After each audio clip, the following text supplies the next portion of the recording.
over that one. Okay. Can somebody mute? Can the person who's on the phone with the 80 mute? Simon Weiser. Hold on. Thanks, Simon. Okay, I'll come in a minute.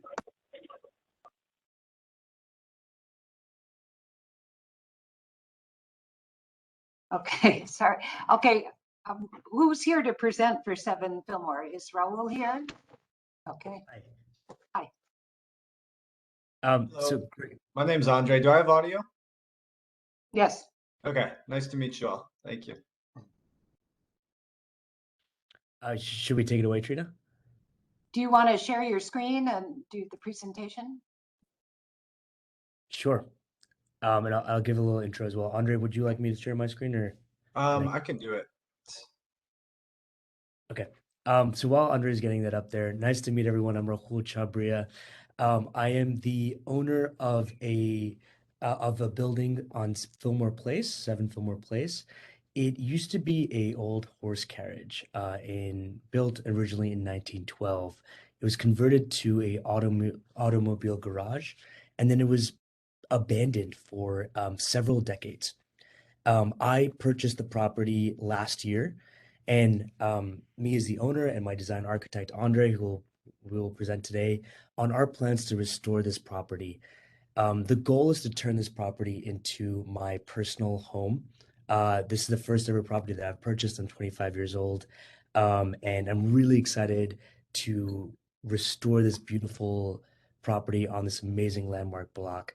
And we've been working really closely with the Landmarks Preservation Commission to bring this property back to its original form and modernize it a little bit with some green solar and such. So I'll kind of take it through from there. Sorry, is there a question? I don't think so. Oh, great. So, Andre. Thank you, Raul. My name's Andre Gomez. I'm with Andre Architecture. I'm the design architect on this project, working with Raul and Landmarks to get this project approved. So thank you for having us. We have a presentation which is just going to basically walk through the conditions of the building, the site, and the design. And I have video. Y'all can see the presentation, correct? Okay, thank you. So we'll start with site context. This is the historic district of 7 Fillmore Place. It's the black square in the middle, and the district, the historic boundary is in the red outline. I have another aerial map, which I just find a little more helpful. Metropolitan Ave, just to the north of it. Driggs Ave and 7 and Fillmore. We're basically at the intersection of that. It's the black square there. Just want to look down the street each way as we look east. This is where really the historic character is on full display. The row housing is almost every building all the way down to the end there of the next street, with the exception of the property that's adjacent to us. It's that one story that you see in the foreground there with the chain link fence there. That one a little bit less so, but the rest is looking, the block is looking very nice.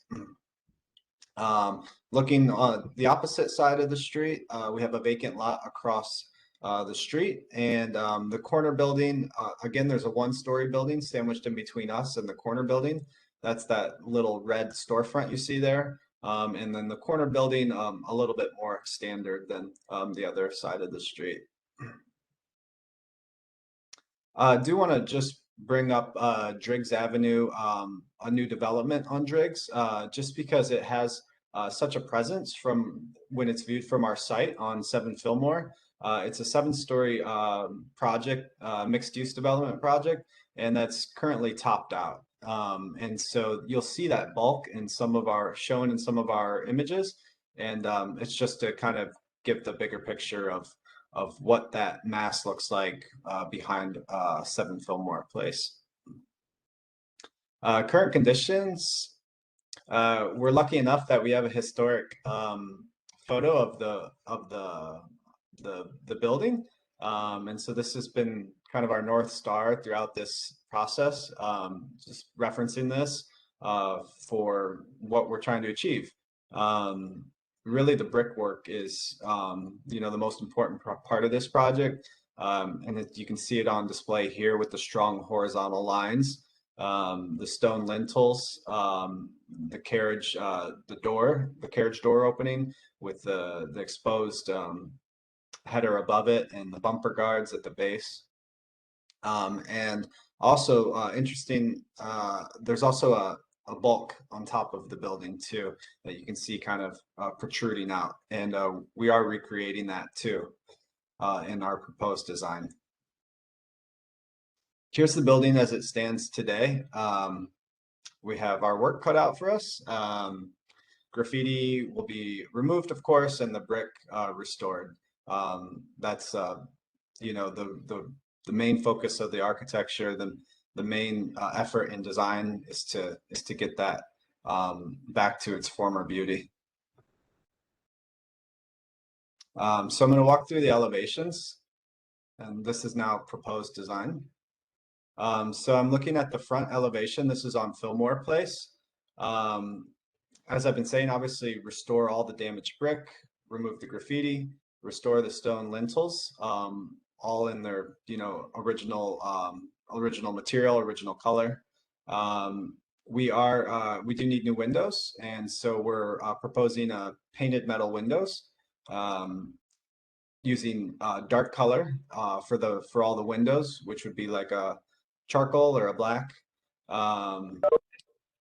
We have a glass door at the living room, at the main opening where the carriage door was, and that's just to bring light into the living room, also to open that up so the owner can have an indoor-outdoor space there.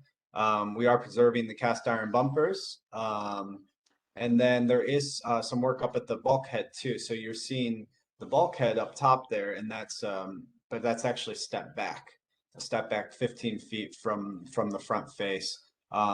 There's some solar panels up there, which is you'll see a little bit more of. That's built into the canopy there on the bulkhead, and that's also housing our mechanical and solar equipment too. So luckily we won't have any of that on display because it'll be built into that bulkhead. I can talk about more of that as we move on. We do have some work at the street that we're proposing. That would be a metal picket fence, matching the height of our neighbors. They're at about 4 feet. Black metal, it'll match the windows. We'll have 2 gates that swing in where the bifold doors are. That's the main garage door there. I'm moving now to the side elevation of the building.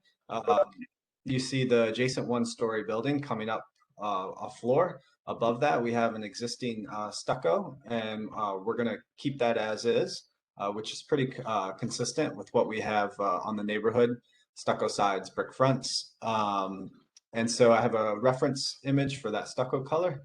It's like kind of like a beigey gray. And with our bulkhead on top of that, we want to match that color. So it just kind of blends together, and we're talking about doing that in a metal. You can see the profile of the solar panels up there. That's going to offset our energy use by about 70%, 7 panels up there. And you see a little more clearly here the glass guardrail that we have wrapping the roof up there. And I'll talk more about that glass guardrail in a second. And this is because that's an occupied space up there. On the back side, this is the rear elevation of the building. You can't see it really from any public way. And so we have stucco there. There's a 3-story building next to it, which covers up about 1/3 of the rear facade. Adjacent 1-story building, and we're talking about a concrete masonry back facade there, which is because we're on a 0 lot line condition, and it's pretty typical to do those rear facades in something like that. We're on to the other side of the elevation. This is the west elevation. It's almost identical to the east side. Again, we have a one-story building covering up that first floor there, stucco, and then metal panel to match the stucco, the existing stucco up top there on the bulkhead. I do have the canopy dimension. That's about a 5-foot overhang, and it's detailed in a very thin way to try to minimize that visual impact. Going to talk briefly about construction details, just important for understanding the design. These are sections, typical detail sections through the window and the door. I think the most important thing here is we're proposing to set the window and the door back 1 brick module, so that as you look at the openings, you'll see the brick actually return in, which I think is just a really nice way to celebrate that brick. We're insulating from the inside, so we have no no ill effects to the outside finishing. The installation will all go in the interior. Really key detail up here, that's the glass parapet, I'm sorry, the glass guardrail. We want to detail this as minimally as possible so that we don't detract from the historic elevation at all. And so there's actually no metals displayed. It's a frameless glass guardrail system, which you can see a reference image in the corner there. And the structural support for that is put below the parapet line. So it essentially becomes almost invisible, as you view it from the street. And here's how some of those roofing details and the insulation details work. We have an existing roof to work with, and we're building a new roof above that with better insulation and better waterproofing. I'm going to talk a little bit more about the rooftop rear bulkhead. So this is a plan of the roof bulkhead here. What's housed in that space, again, as I've been saying, it's stepped 15 foot back from the front face. And what's housed in there is a stairway to access the roof, a solar equipment room, and a small mechanical room. And that allows us to internalize the majority of our equipment.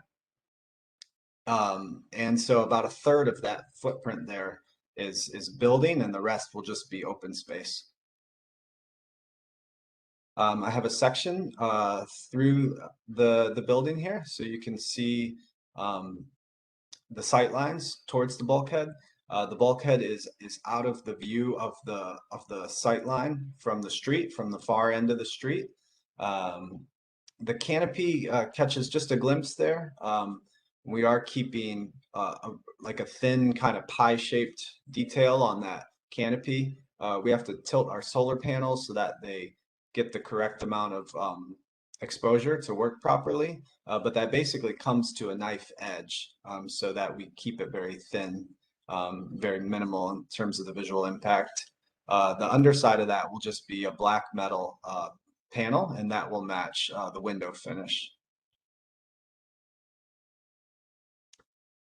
So I have some images just to kind of tie it all together. Here's the view from the south side here. You see, hopefully you barely see the frameless glass guardrail going around the terrace. You can, if you look closely, you can see the gray there. Of course, it's a computer rendering, so it's hard to convey the beauty of the brickwork and, all the detailing that will go into it, but all the brickwork will be original. The new windows will go in there. Those will, kind of create a little bit of a contrast to the brickwork, since those will be new elements. I think that's a good strategy for that. And the fence at the ground floor too, you can see. Here's a view towards the building as you step towards Driggs. You see the existing stucco side, and you see the bulkhead towards the rear.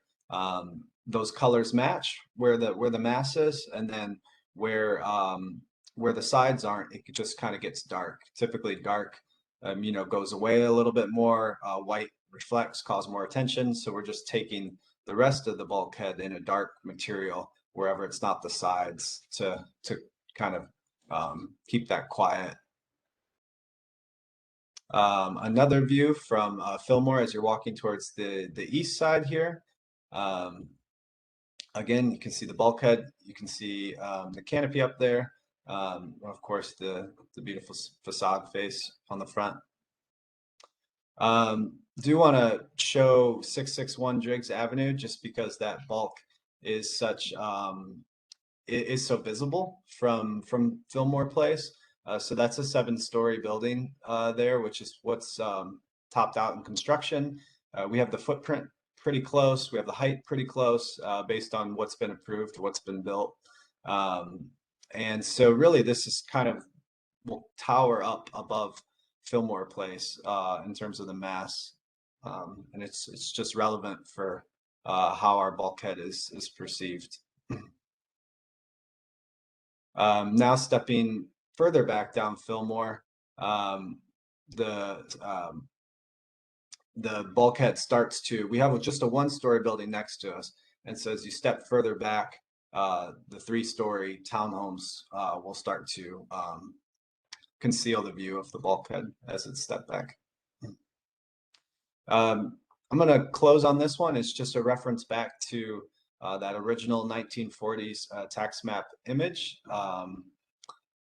Of course, the face, very important, and the bulkhead design, which kind of closely illustrates what was historically there, and that's the approach for the project.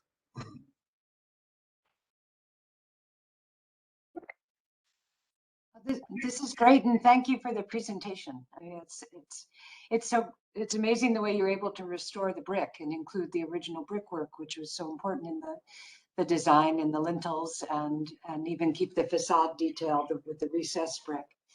My question though, are the windows and the fences. Did you consider using something? I know that there are ways to design where you really flip the design in a way, and that seems to be what you're doing. But did you consider using a window design that was more in keeping with what the original would have been, and what you see up and down the street? And also the fence. That fence seems very, you called it picket fence, but it does seem very modern, especially compared to probably the ironwood fences that are up and down the block. Certainly. For the windows, the first major decision was the windows was to do aluminum for durability, for maintenance, just to allow it to open all the way and get more fresh air into the building. And once we made that decision, we started considering, okay, should we divide this with divider lights, which is an option for aluminums. And it was on the table at one point, but we've decided to just kind of go away from that because it is an imitation and we feel that it looks like an imitation. Whereas like, a traditional wooden window, feels like the real deal, right? But with the aluminum window, we just felt like it was better to not try to imitate Are these that. casement windows? You're saying they open all the way, so they're Correct. Yeah, they're the tilt and turn style. okay. Mm-hmm.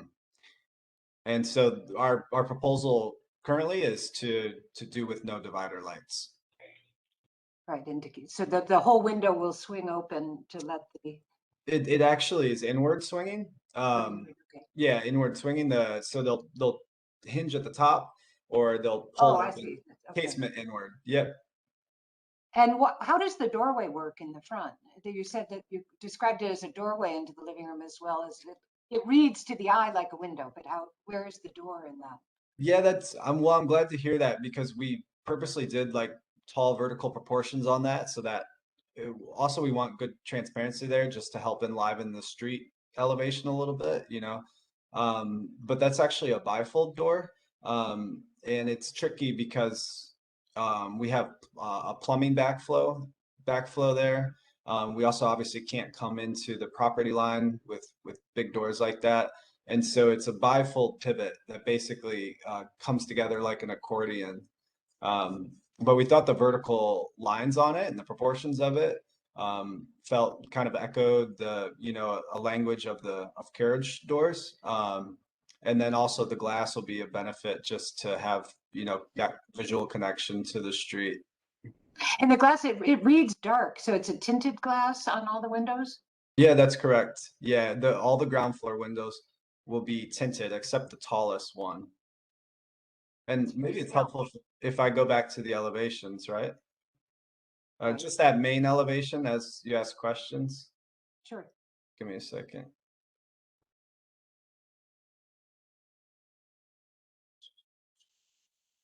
Let's do the drawing.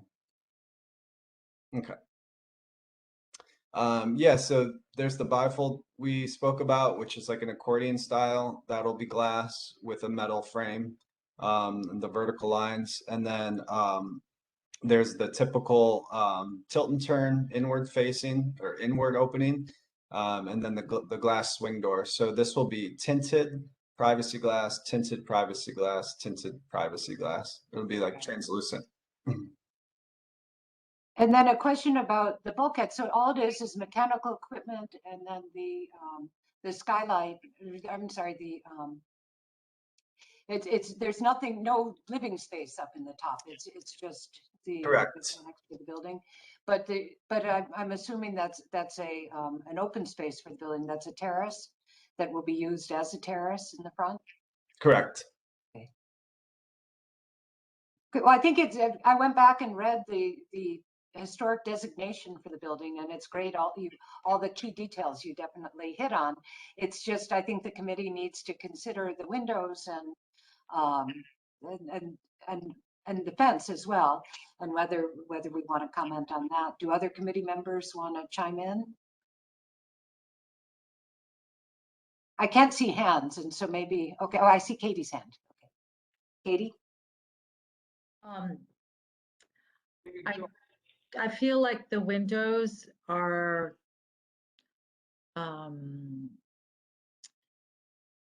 too much out of character with the rest of the historic context. There are windows like this on a building on Greenpoint Avenue between Transmitter Park and West Street. So there's no, they're just glass. And I look at those and I feel like they're just kind of blank eyes somehow. And I find them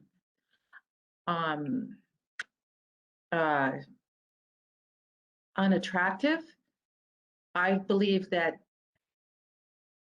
they should echo more what is on that block. Whether it's 2 panes or 4 panes. The bulkhead seems oversized to me, especially in comparison to the original building. I like the brick and the proportions, that you follow the same proportion as before. I feel like the original building has more of a top crown to it, visible top crown, and it just, I don't know if crown is the word for it, but the vertical at the top. And I see you have a little detail, but I can't tell if it's just the photo that makes it look like it's not there too much. I just feel like it could be more prominent, as is in the original building. And I feel like the fence is also very, just very linear and out of character. That doesn't mean that everything has to be, back to the 18th century or whatever, 19th century. That's my comments. I also just want to wonder about those windows in terms of children, but I don't know if 2 floors needs to have childproofing. Thank you. Okay, again, I can't see hands, so if someone wants to. I have a comment. Okay. I'm not sure what it is, Katie, what is your objection to the windows? What are you thinking they should do? The windows are flat planes of glass. They have no divider line in the middle at all. And I've found when I've seen those, first of all, if it is in a historic district and we're trying to echo a historic district, it certainly does not echo at all the original paned windows in any way. Personally, I find those unpaned windows, whether it's 2 or 4, really out of context when I have seen them. That's my opinion. That's my feeling. It's my gut feeling. That's how I feel. Can you show us a picture again of the original, one of the older original pictures, and so we can see the windows?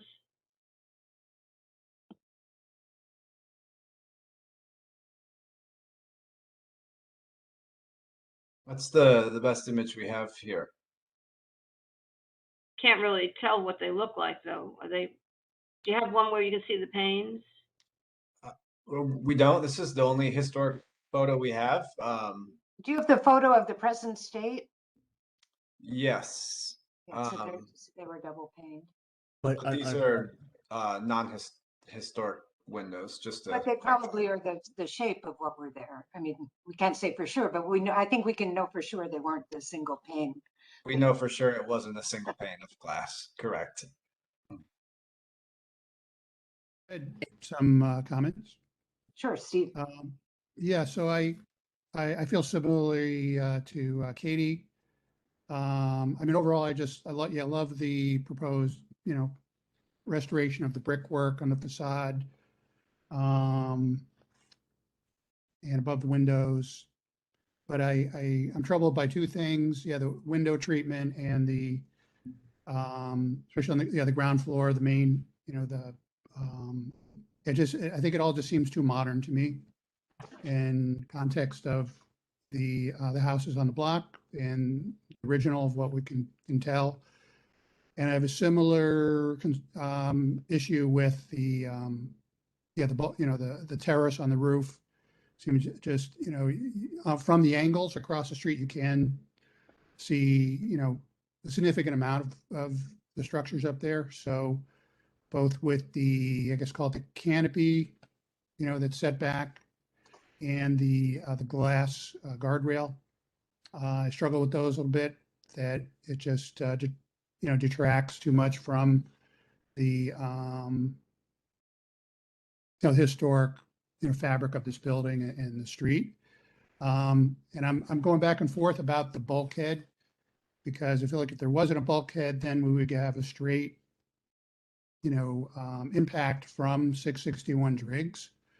So in a way, it does work to screen that. But I just wonder if there's, a transition that, again, is more grounded in the historic fabric of the original building and what's on the street. So, but I also want to emphasize, I appreciate the detailed renditions. So it helps us, better decipher what's going on. We don't always get those, so we appreciate when we do get them.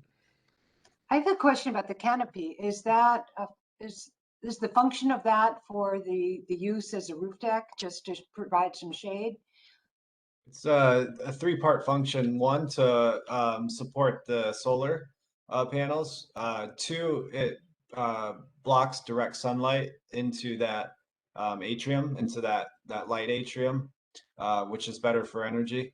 And the 3rd purpose is to protect people on the terrace when there's a storm or rain or whatever. Oh, they come I inside. have a comment. I'm sorry? Yes, Del. I have a comment. I would be inclined not to play hardball here with the bulkhead and the canopy. I think they're installing solar panels. They're doing at least some of what they're doing has to do with energy and saving energy. So I'm not sure. I wouldn't try to make any big changes to that. I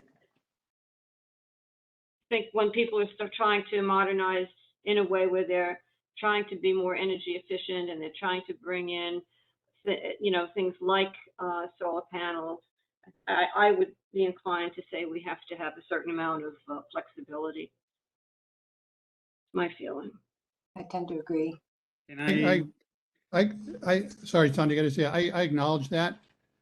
I just feel, I don't know if they're necessarily playing hardball here, but I'm just saying if there's maybe some adjustments to may be made to soften, you know, kind of what's on the roof there and then the windows and the doors, so. Yeah, I mean, maybe the bulkhead, it looks like it's white. Maybe it doesn't need to be white. You know, maybe it could be brick also with the nice, I don't know, some nice details. Oh, except for the Um, sides are stucco. They're not, you don't have brick there. That's, Right. Well, maybe the sides don't need to be stucco. The original building, uh, the, the, the piece that goes up in the original building is of the same material as the building itself.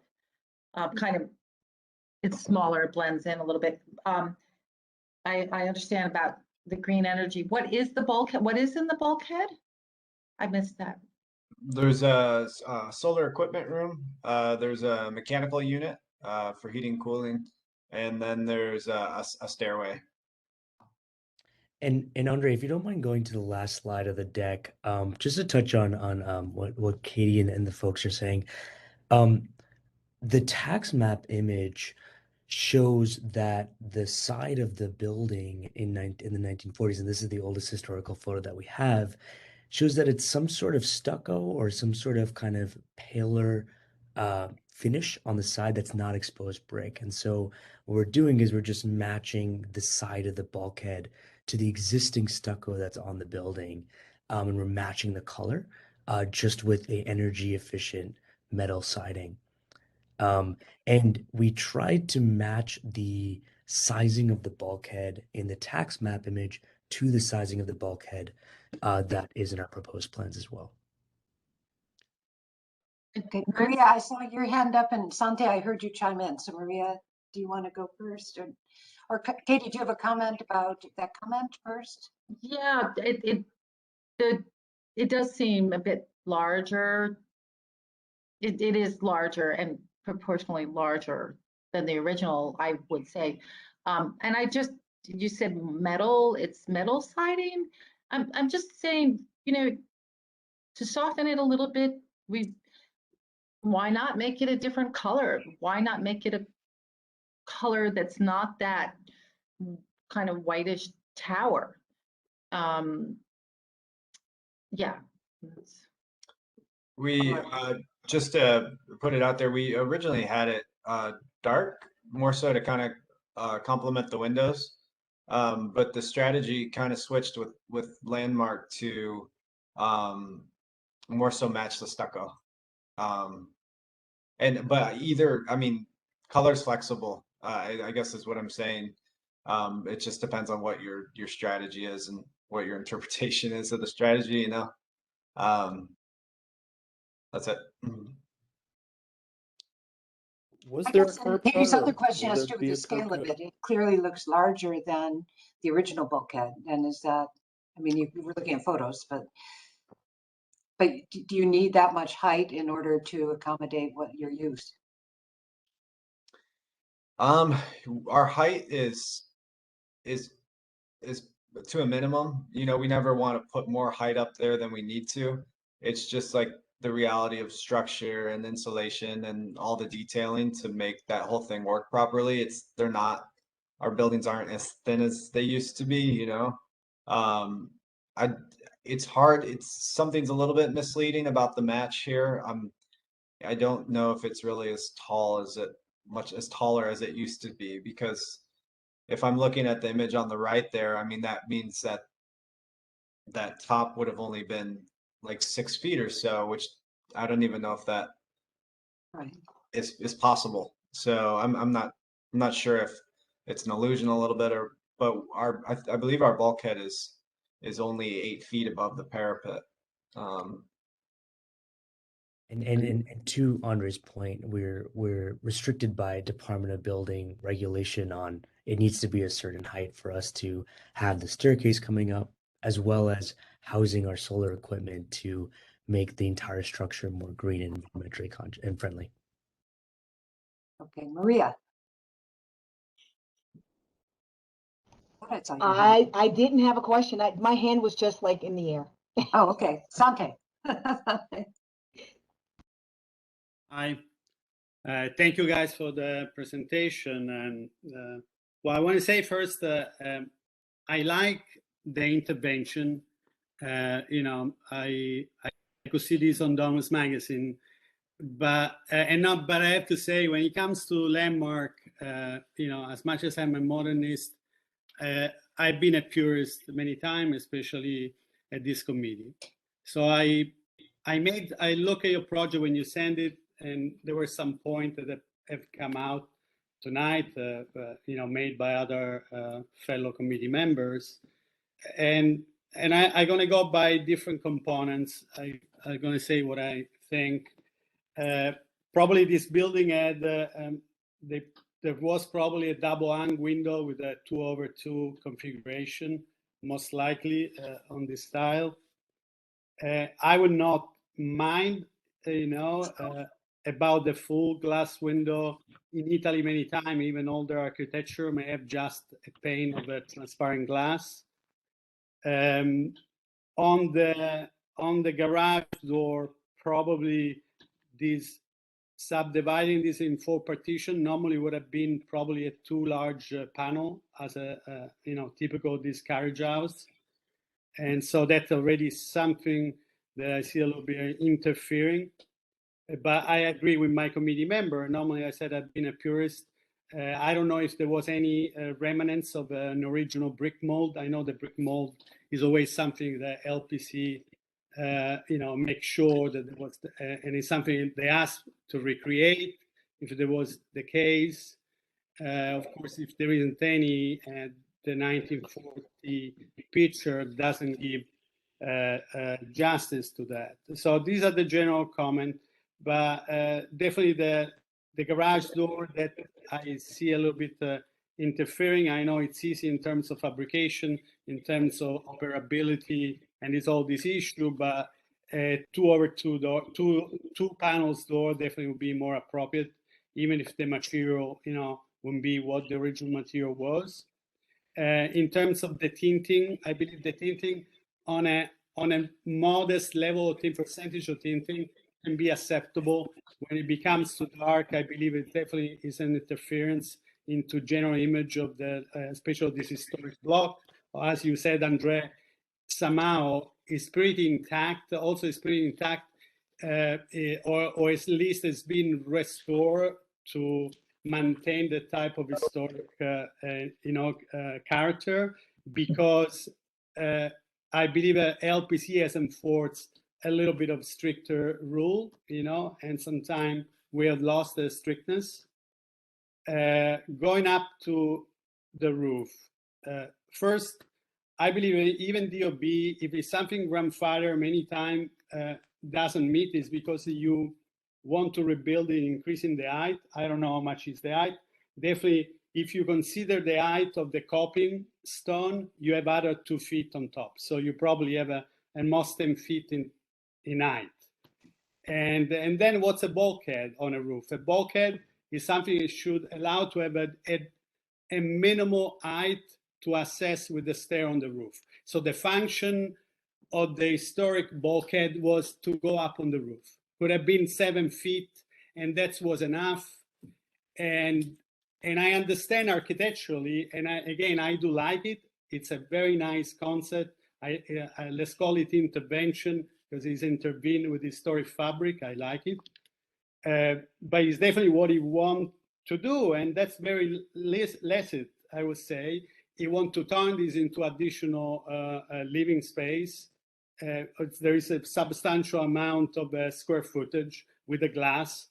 No, but I'm saying it's incorporate the roof as a livable space, not to sleep, but to live it. That you want to stay outdoor there on whatever you want to use it. Normally, those roofs with a bulkhead and without a railing would have had some to be, maybe it was used for the laundry if it was a residential space later on. So that's something I feel a little bit, unfortunately, even if I like it, but historically will create a precedent which could be very bad for the block and also for other locations, including the fact that there is a glass, the glass railing there. it's a precedent. You know, this may be transparent as long the lights doesn't reflect in there, but some other designer, some other architect may have a different taste and still will claim the precedent of putting. I have an historic building myself. At a certain point I talked about, but definitely was a no way in Greenpoint. And there is a cornice, a typical situation like this one. So that wouldn't be possible. Going back to the bulkhead and also to answer to some of my committee members, the reason why the solar panel are put it permanently on a fixed canopy, I could have accepted maybe a retractable canopy, you know, if that would have been something occasionally used. Could have had probably a little bit more historic character if it was. I would see that and approve it on the roof. But the reason why the solar panel out there is because 3 large skylights want to be put on top of the bulkhead, which was never meant to have skylight. Skylight will bring lights additionally through the stairwell into, so it's something to serve definitely the architecture. And without the skylight, the solar panel could be put definitely on top of the roof of the bulkhead, and no canopy will be there. So we will lose at the first place the presence of this canopy, which is definitely visible. And other things I could say, definitely solar panel can also be installed vertically. So I don't know if the rear of the building could have on the facade of the bulkhead also have solar panel. So want to tell to the committee member, there is other location where without the skylight there, they were never there historically. It's a new addition. The solar panel could be in other place if that's is the energy factor and creating system energy efficient, if that's the issue. Then another point to make is that I know we're talking about this large presence of the bulkhead or the building there is on Driggs, but the building is an historic building, and the volumetry, the volume of the building was always there historically, you know. So I understand that, but I'm just as an input to my fellow board member is, not to consider that the reason why the bulkhead in this shape should be here. I believe my concern is that the precedent, as it is definitely an invitation to invite others to want to use the roof to this extent with a series of it's an added amenity, and it's very less that I will think myself as a designer to want to do this in this building, to be honest with you. But we are an historic block, and that's my comment. Sante, can I just make sure I'm understanding your comment? Basically, you're okay, even though you're saying the historic windows would have been double hung 2/2 or 4/4, whatever.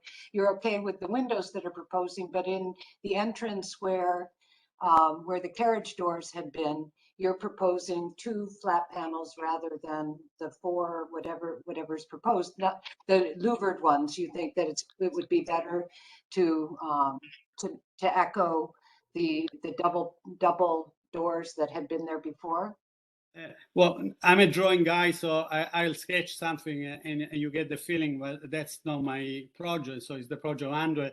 So I'm saying, but it's something, I don't know, you probably did, Andre, right? To look, and definitely, I cannot think that it wasn't an unpleasant presence, but what's the opening of that? What's the width of that opening? It's about 10 feet, so it would be it's custom. Right now we're using a metal system, so we'd be going custom wood. We'd lose a lot of glass, and then the operation isn't as good. We have this this internal domestic water backflow that's would stop the doors from swinging in, so they'd only open to about a 45 on one side. So factoring all and the added cost for, the custom wood doors, less glass. I mean, it's just negatives basically. Well, you could have at the center pivot system. I mean, I believe because Well, center pivot would go over the right of way, so that's not possible, right? Because we're at the property line. Yeah, no, but if you have an off pivot, so you will have a half a swing on the inside, you may be able to compensate. It would But- be at a 5-panel door again, I believe. I mean, it's But I don't want to enter into that really because it's not a project. But I'm saying visually that's what it would have been, and those carriage house normally have that 2-panel door, and 5 feet is possible. It requires definitely some compromise. But Okay, then Sante, I just want to understand the other comments. the about windows. Sorry, your question about the windows. Well, you said that you're okay with the flat panel windows, you said. Look at if we have to compromise, I said the bulkhead, this glass railing, the canopy. I already made the comment. Those window, if it's just a pane of glass and maybe neutral enough. And again, I'm very rigorous with that. I believe there's so many other things that were disturbing me visually than not the fact it's a plain, if it's a minimal frame and it's literally what you read is glass and it's transparent. It doesn't take away a lot from what the important architecture is of this, line of this brick and this terracotta color. And there are some, I'm European originally, so the swinging door, the more energy efficient than many other. I don't know. Are these European window, Andrew? which one? The one that we're proposing? Yeah. Yeah, that's European, definitely. Thermal break, metal in swinging. And so it's an E-swing, and so I don't know how thick is the frame and the molding of that, but I believe I could live with that. If there is no trace of brick mold, if there is no trade, and honestly, even if the cladding aluminum is fine as long as you have wood on the inside, and if the window were painted black originally, and I had to put myself wood window, and they cost a lot of money from Marvin, and they need to be redone already after 10 years. So I understand there is an issue of durability, but I will be okay even with an historic double hang with aluminum cladding and wood inside. I believe they will work. But I understand the aesthetic of a large glass panel. I believe again. And Andre, can you comment on, and then Michael after, can you comment on Sante's comment about there being a skylight that hadn't been there historically, which is, I guess, driving the placement of the skylights, which then creates the need for the larger bulkhead and the canopy? So just to reiterate, the canopy's 3-part function, right? Block direct light into the windows there, protection and solar panels. That's where we're mounting them. If you made the argument that you could move them on the high roof, the issue is that we have skylights there. We have 3 big skylights up at the high roof, and that's bringing the light down into the light atrium. And so if those solar panels moved up to the high roof, the canopy would go away, right? That does 2 other things that aren't preferred. But the problem is we don't have light anymore either then, because then the skylights are gone. So that's correct. And I would just like to point out, if we do, let's say, have to move the solar panels to the high roof and eliminate the skylights, the solar panels will still have to be angled up and will still be visible by the street level. So if we include solar, whether it's on the canopy or we eliminate the skylights and put it on top, it will still be visible from the street. And we're unable to put it on the back part of the bulkhead because we are at the lot line on all sides. So well, just to clarify, that's north facing, so they wouldn't do anything, So vertical panels, even if you get on a west face, you're still losing about half the production, So north face would be pointless. Michael. Hi. So I heard some concern from the committee about tinting and I guess like a lack of mullions on the window, just single pane. Would mullions be considered? Would that be acceptable? And would frosting instead of tinting be an appropriate compromise? We do want to frost. We don't want to tint. So that's correct. The approach is to frost there, not to tint. And then on the other point, mullions, it's something that we are open to. Owner design team, it would be it's a divider. It's an internal divider light. So basically, it's the way it works is it's sandwiched in between the glass. And so it just doesn't have that same look that real wood does. That's kind of our hesitation to do it right now. Okay. And was there a curb cut? Will there be a curb cut? I don't know. I think There's an existing curb cut in front of the garage door. Yes. it's like a You lose the curb cut though, don't you, when you no longer have a garage entrance, Yeah. functional garage, right? Yeah, we're going to be placing a fence there anyway. So yeah, it looks like there's a curb cut.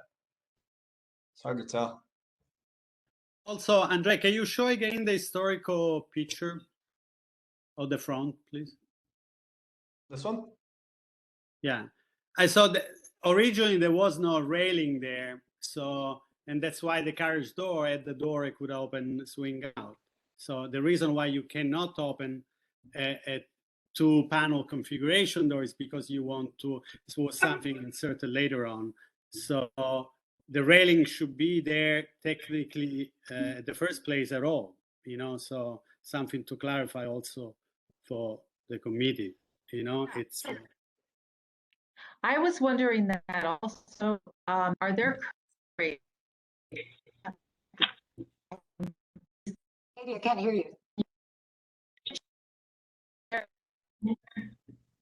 hello? You're breaking up. Ha! I don't know what's happening. Oh, now we can hear you. Try again. Okay. All right. So, yeah, from what Sanjay is saying, I was wondering also, is there currently a fence in front, a railing in front? There is. Yeah. Mhm. Can you show the picture of that? So there's currently a fence in front of all of the buildings on that block. It's a non-historic one, Katie, just to be literally precise. It's a non-historic railing. Yeah, I mean, there's not a railing in front of it now. But I mean, yeah. But there apparently are railings in front of all of the other buildings. Right. Yeah, as you see in that image, it's in front of all the other historical buildings on the block. And Sante, to your comment about the doors swinging open, and we can't swing them open because of the railing. Actually, we're unable to have the doors swinging open towards the street because we are on the 0 lot line. So whether there's a railing or not, we wouldn't be able to swing them. They would have to be swing inward regardless. Well, there's You my guys door swings open. I just want to mention that we have another application tonight, which I think is going to take a lot of time. So Okay, so just, can I ask just, one just so you all know. what's the difference between frosting and tinting? When the windows that we're looking at look very stealth and look very kind of dark. I think of frosted windows as being lighter. Can you make the distinction? Yeah, I think your summary is right. I mean, so all of our windows, you know, that we install anywhere today have a little bit of a darkness to them. That's a requirement for sun, for energy, whatever. And then when you tint them, you are increasing the opacity a little bit, and usually for like sandblasting or acid etched or whatever, or if it's a film, there's a couple different ways to do it. But I would say that in general, it's going to lighten the window when you frost it, not darken it. Okay, I guess we've got to wrap this up. And so we talked about a bunch of things. Well, a main concern has been the windows. There've been people that, Sante especially, who was comfortable with the single pane. Are we as a committee comfortable with that?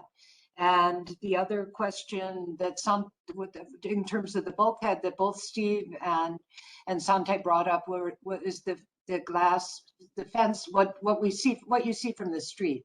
And Sante's problem was it sets a precedent.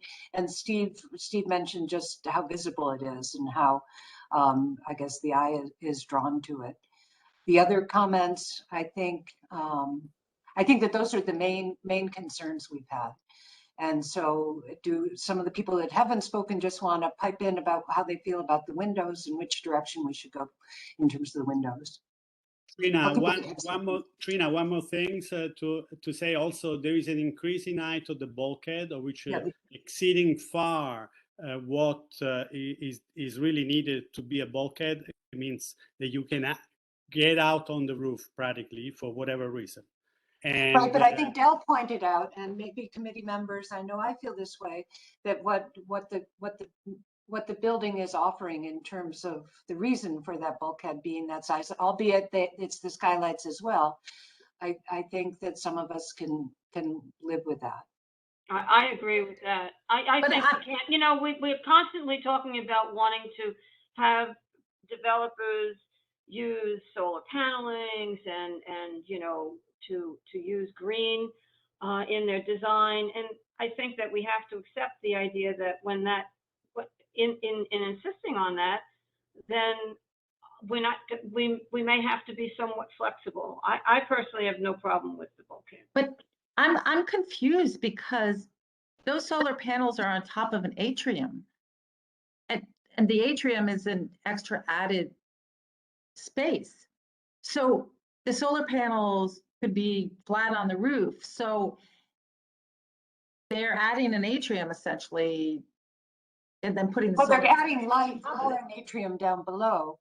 And but what they're adding is the open space, the increased open space, which surrounded by the glass wall. And they could put the solar panels on the roof itself, but then as the architect pointed out, then they'd be more visible. Those would be visible from the street. And here you don't see the solar panels from the street. Why would they be visible? Why would they be visible from the street if they were flat on the roof? I don't agree with that, Guy. Technically, I don't agree, Trina. I believe the assumption that we have to be tolerant, I mean, it's not acceptable. The canopy is extremely visible, and it's an unprecedented element, and so I cannot agree with that, and that's why they are here tonight.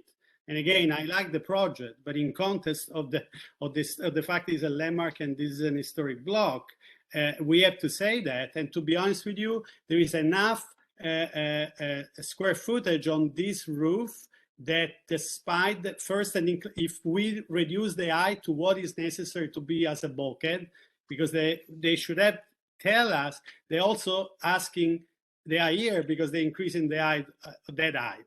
Now, I disagree that necessary. Now there is new solar panel with a more sophisticated cell that they will perform equally well, but also there is enough square footage on that bulkhead that will allow them to have a sufficient amount of, and even if it will be a slight inclination, will be far less visible. It won't have the same visibility because it will be set back other 5 feet, 0.3 inches back on the roof. So okay, it is not true. So and I don't want to do a rendering here to show that it's not true because you know, to the committee. So we should not state that we have to be tolerant to that because this is a major intervention and expand the usability of the building to the roof for other reasons which are very licit, but maybe, I don't know, a little bit controversial when we are dealing with a landmark building. I feel the same way that it's the windows also, that's a precedent. I mean, are we gonna put all the way down Kent Street windows that have no, you know, whatever those are called, horizontal, you know, panes. I mean, does the addition, I'm showing my ignorance here, but does the addition of a mullion, which is something that Michael had suggested, does that turn it into a double pane window, or can you add a mullion to is a mullion more of a decorative item and you can stick to a single pane of glass? We can add it we can add it to the window and it'll still be a single pane. But that was kind of the point of Right, that because it's fake and it looks fake to anybody who's looking at it, you know? And so, Yeah, it's a conundrum. yeah, you know, So mullions, I guess, aren't the answer. It's whether the committee wants to ask for double pane windows. And do we want to, as Sante suggested, make any comment about the doorway? It was explained to us why the doorway looks the way it is. And then do we also want to make a comment about the bulkhead height and the glass fence? I don't know what the word is. I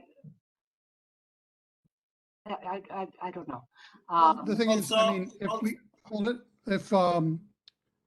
if there was an alternative, I mean, how much smaller would the bulkhead be in a different scenario with the solar panels somewhere else? I mean, you'd still have a bulkhead Yeah. somewhat smaller, but you would still have a bulkhead that would be visible, right? But Steve, I believe generally there is also several elements here. First, that the entire frontage is covered in glass, you know, and then the skylights on top. And originally there was a door, probably there wasn't all this glass there. I believe it's it's an intervention that whatever envision to do that, but there is a way around to that. The bulkhead will be there, but won't be this visible.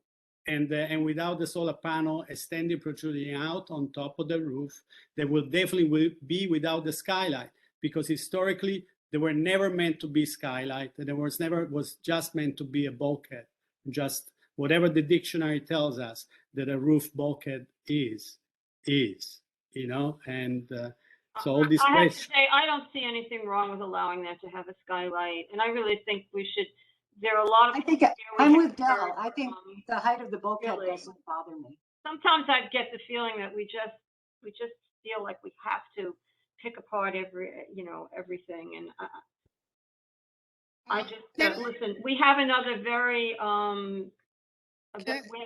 difficult application. I think we have to get a sense of what people want and vote. Obviously, not everybody's voting the same. Can I say something? This is Bozina.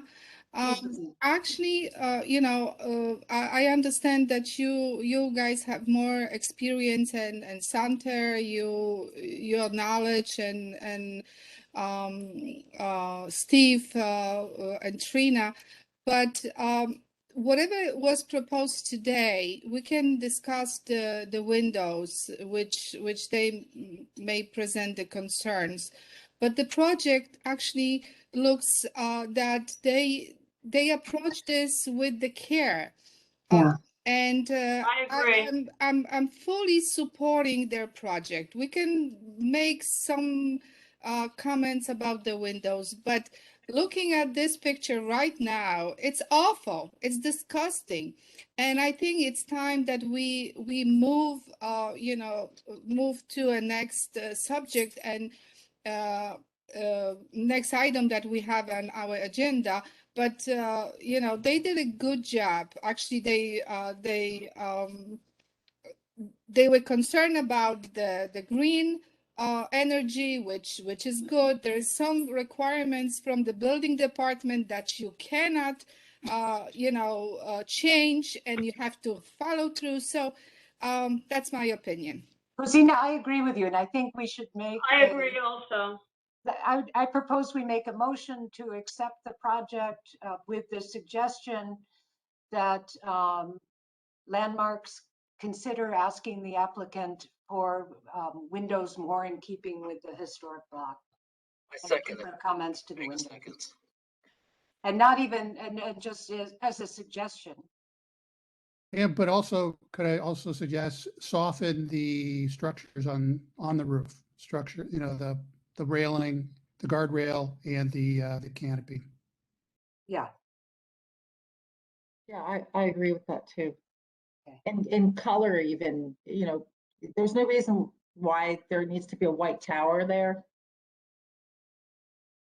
Okay, so our motion which I can make and then someone can second, but feel free to fine tune, is that we ask Landmarks to, that first that we totally appreciate the project and it's all the historic details that are being brought to bear within the facade, but that the committee, that they possibly look into putting more windows more in keeping with the historic building.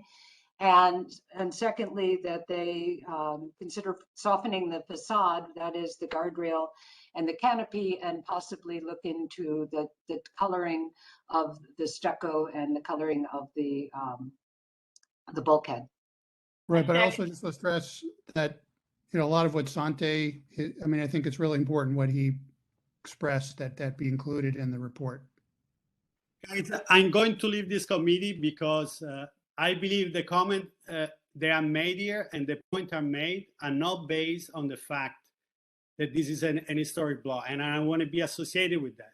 I don't understand that. I said I'm okay even with a window because of the whole intervention, the bulkhead, the glass railing in front along the corners.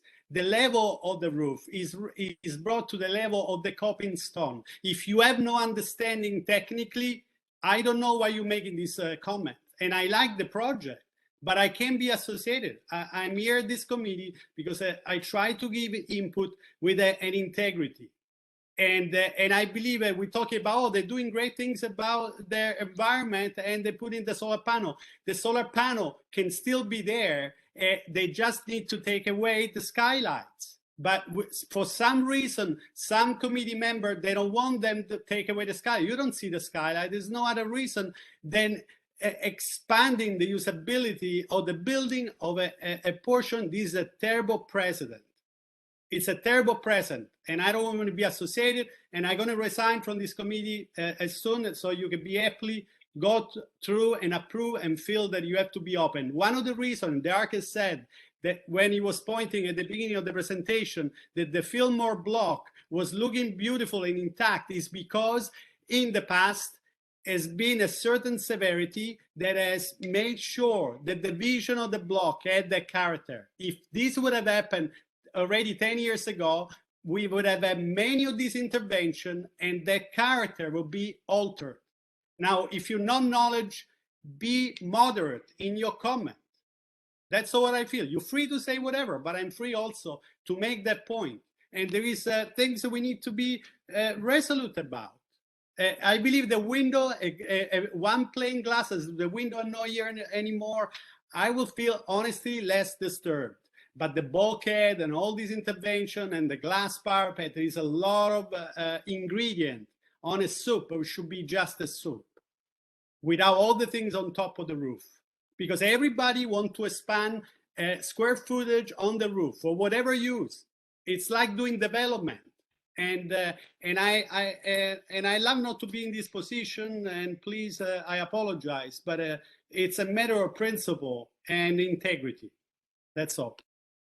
Well, Sante, would you like to add a line? I can't add a paragraph to what is being proposed, but if you want to give me a line that we can consider adding to the resolution, considering about the bulkhead and the placement of the skylights and what we can recommend, I think. Well, I think it just, I agree with you, Sante. Essentially, this is an addition. This is a rooftop addition, a modern rooftop addition to this historic building. And I agree with totally the idea. If these do it, why can't anyone on the block, they'll apply for a rooftop addition, and then, and it's a tiny little historic district. So, I don't, I'll speak for you, Sante, but I feel like in a nutshell, that's what you're saying, right? And also, really, I want to be clear because I truly like the project, and I like not to be in this position. I said it's a matter of an integrity because we are in this committee, and I truly like the intervention. I said a compliment, and many people don't even know what Domus Magazine is, but you know very well, Andres. Okay, I know what Domus Magazine is, but we have to move on. So if you can give me we have two lines, I can add it to the. We have a motion that's been seconded. Your motion, I seconded your motion, Trina. I'm sorry, who seconded the motion? Dell, I thought you made a motion and I seconded it. Maybe you didn't mean to make a motion. Yes, that's what I heard also. Okay. I think we need to vote. Was there a But- motion? Yeah, the After? motion had to do with the Yes. windows and softening just the guardrail and the canopy and addressing the color. But I wonder if the committee, in addition to this, would be willing to add to our motion some of what Sante's saying about the, maybe we don't want to do it. The motion's on the table, but I'm wondering if we want to add something because it does set a real precedent to add the roof deck. I and basically agree. They are Okay. adding the extra. We could space. just say no. Adding something. But But excuse me, guys, because I believe there are two ways here. One, definitely we could say no, and I love to say no with the serial modification. Maybe why don't we? Because this we can say, but they can say that they want to postpone. They can come back based on the comment that we have made, and they approach that, and they can come back here and Sante, that's not how it works. Our comments No. to PC are just recommendations. It doesn't bounce back to us with our Can comments. we, listen, unless you all want to be here till midnight, we have Okay. a motion. Can we vote on it? If it Yes. doesn't pass, we'll vote on something else. Okay, But yeah, I really believe that what the motion that's on the table right now is not consistent with what Sante is saying. Sante is basically looking for a complete redesign of the bulkhead, getting rid of the skylights and just a redesign. So can we just vote on this and then okay. if we Dell it agreed. doesn't pass, then we'll have another motion. But we need to move. Okay, Jerry, can we have a vote? Does everyone understand the motion? Yes. Okay. Can you please repeat the motion, Trina? And I'm part. Okay, the motion is to ask first to acknowledge the historic fabric in the design, the proposal, and then to ask that they go back and consider consider the windows and consider adding more, bringing back the historic windows. And secondly, that they look to soften the guardrail that's visible from the street and also the canopy, and look into possibly changing the color of the bulkhead and the stucco on the side, which to Katie looked very white. And that motion was seconded by Dell, and that's what we're voting on.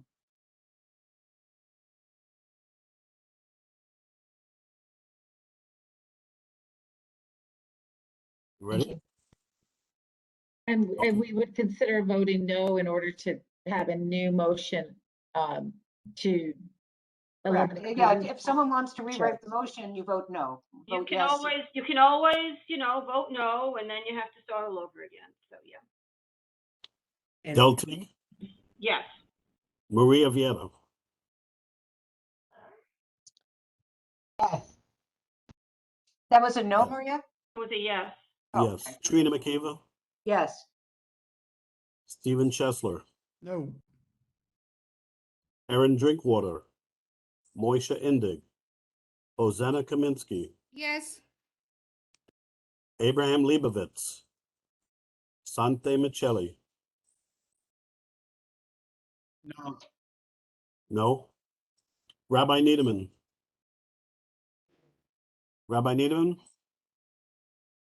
Karen Nieves, Yes.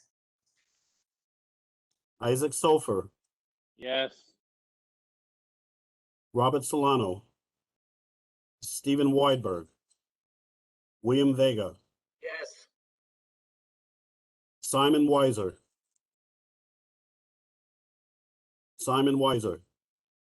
Michael Andrews, yes. Keith Berger, Yes. thank you. Corey Canton, Yes. thank you. Michael Kowachka, Yes. thank you. Katie Naplatarski, No. Allison Stone,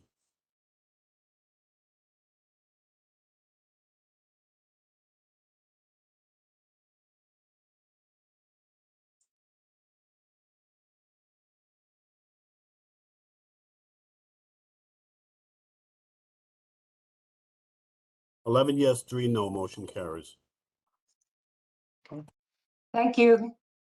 Okay, thank you. Thank you.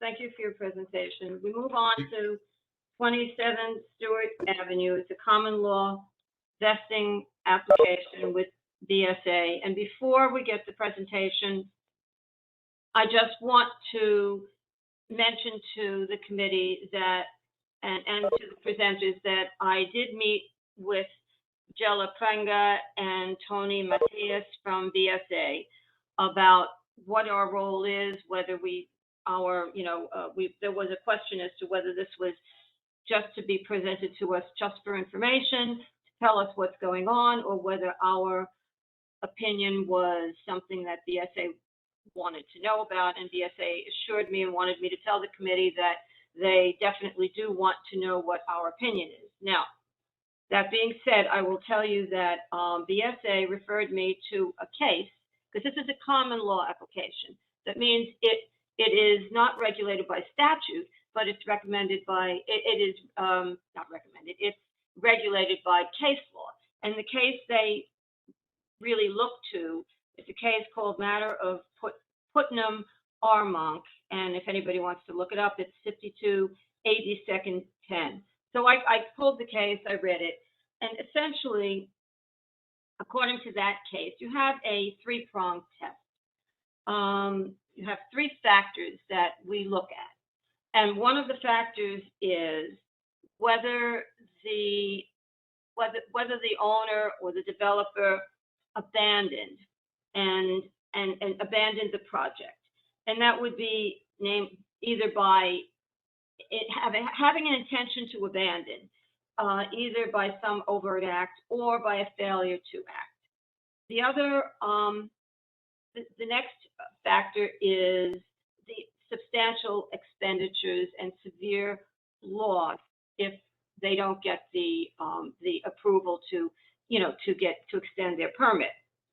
The third factor is public safety, health, and welfare, and whether there are public safety, health, and welfare considerations that would override the benefit of allowing the extension of time to continue.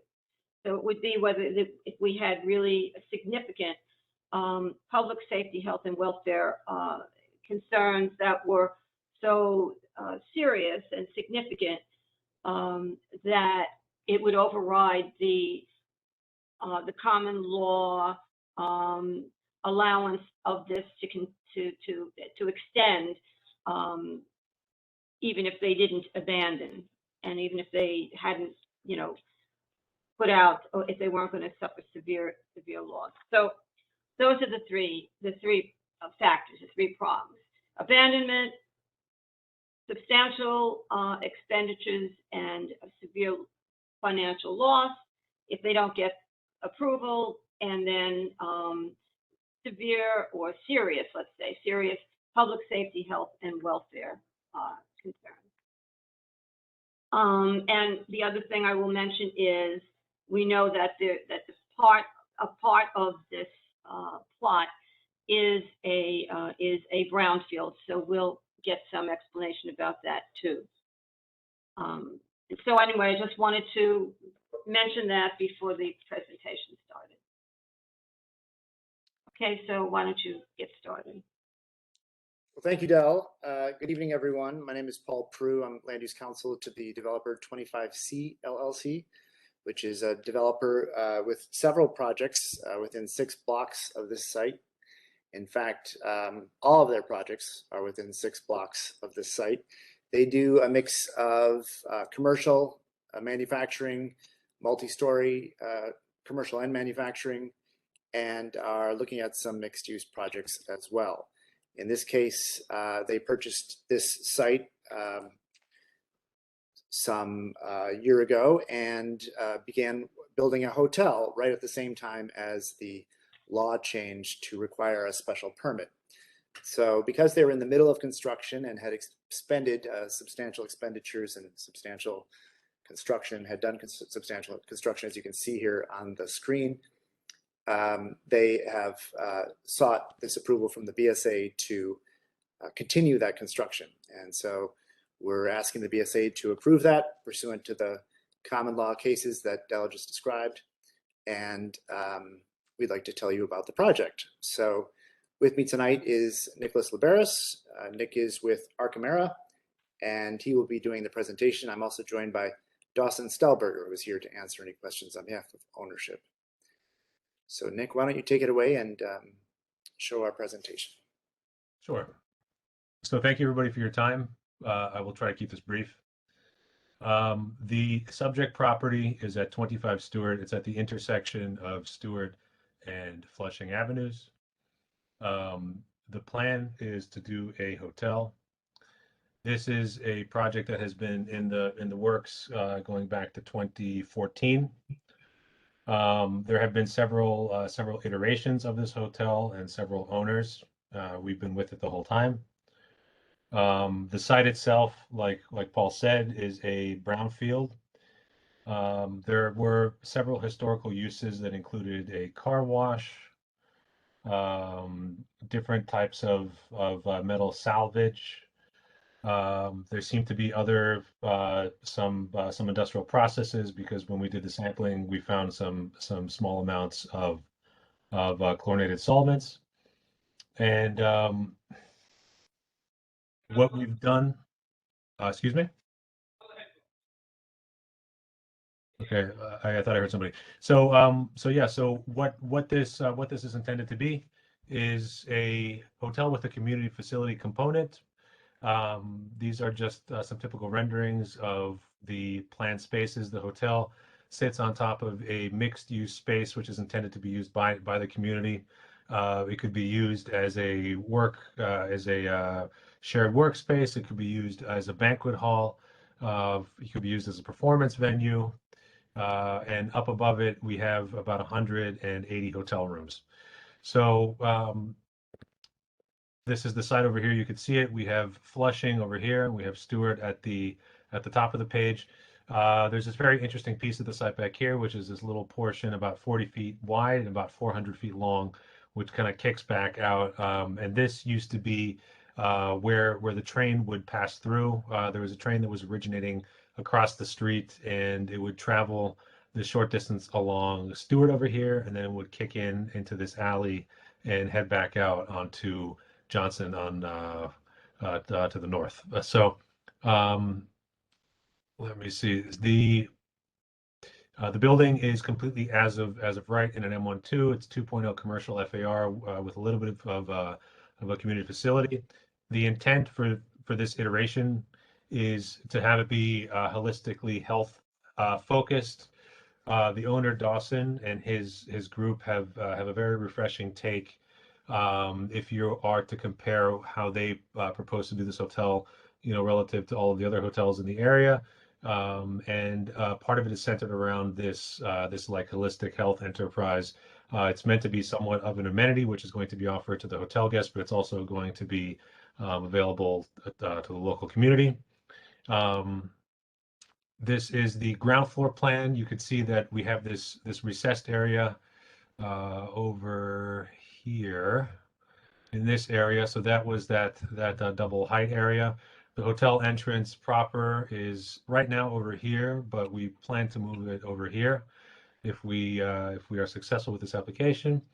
And you can see that this sidewalk bump out exists currently, and it lends itself greatly to this sense of urban place created by the widening at the entry point to the hotel. We propose to place parking off of Stewart in that 40-foot by 400-foot long swath of space. We have programmed over 100 parking spaces, which is what we need by code.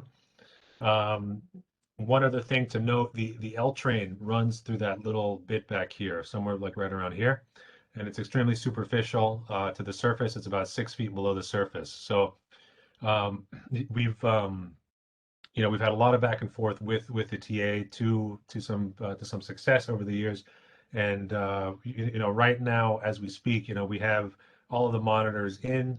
Even though we've paused construction a little bit, this site continues to be monitored. This is the community facility floor. This is the typical hotel floor. We have these typical hotel rooms. There's about 40 per floor. You see, this is the hotel roof. Right now, this is an older design, and you can see that we have this big bulkhead over here. And this is something that came up in the last presentation. People were asking, what's up with this bulkhead? What's going on? And you could rest assured that it's been taken out of this design. This was put in by the last owner. The intent was to have some sort of projections here and to use it as something that could be used as an amenity by the hotel guests. But the new owner has a much less garish taste, and he also sees that there's this beautiful view towards the city skyline off the back. So we're all best served by, taking this horrible thing off. So now it's off. Let me see. These are just some typical sections. You could see how this area here is subgrade, and we have this double height over here.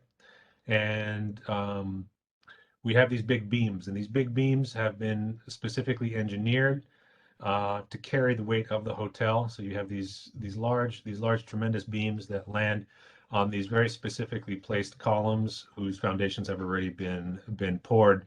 And this is, specifically for these hotel rooms. Everything has been coordinated per the hotel up above, and that's what we built. So let me see the next slide. So this is a log of our progress to date. As you can see here, we've excavated 75% of the site. Everything that is in this area has been completely excavated, and everything in this area has been completely excavated. We haven't completed excavation in this part because we had a sewer, which was an 8-inch sewer, and we had a dewatering design approved for a 6-inch sewer.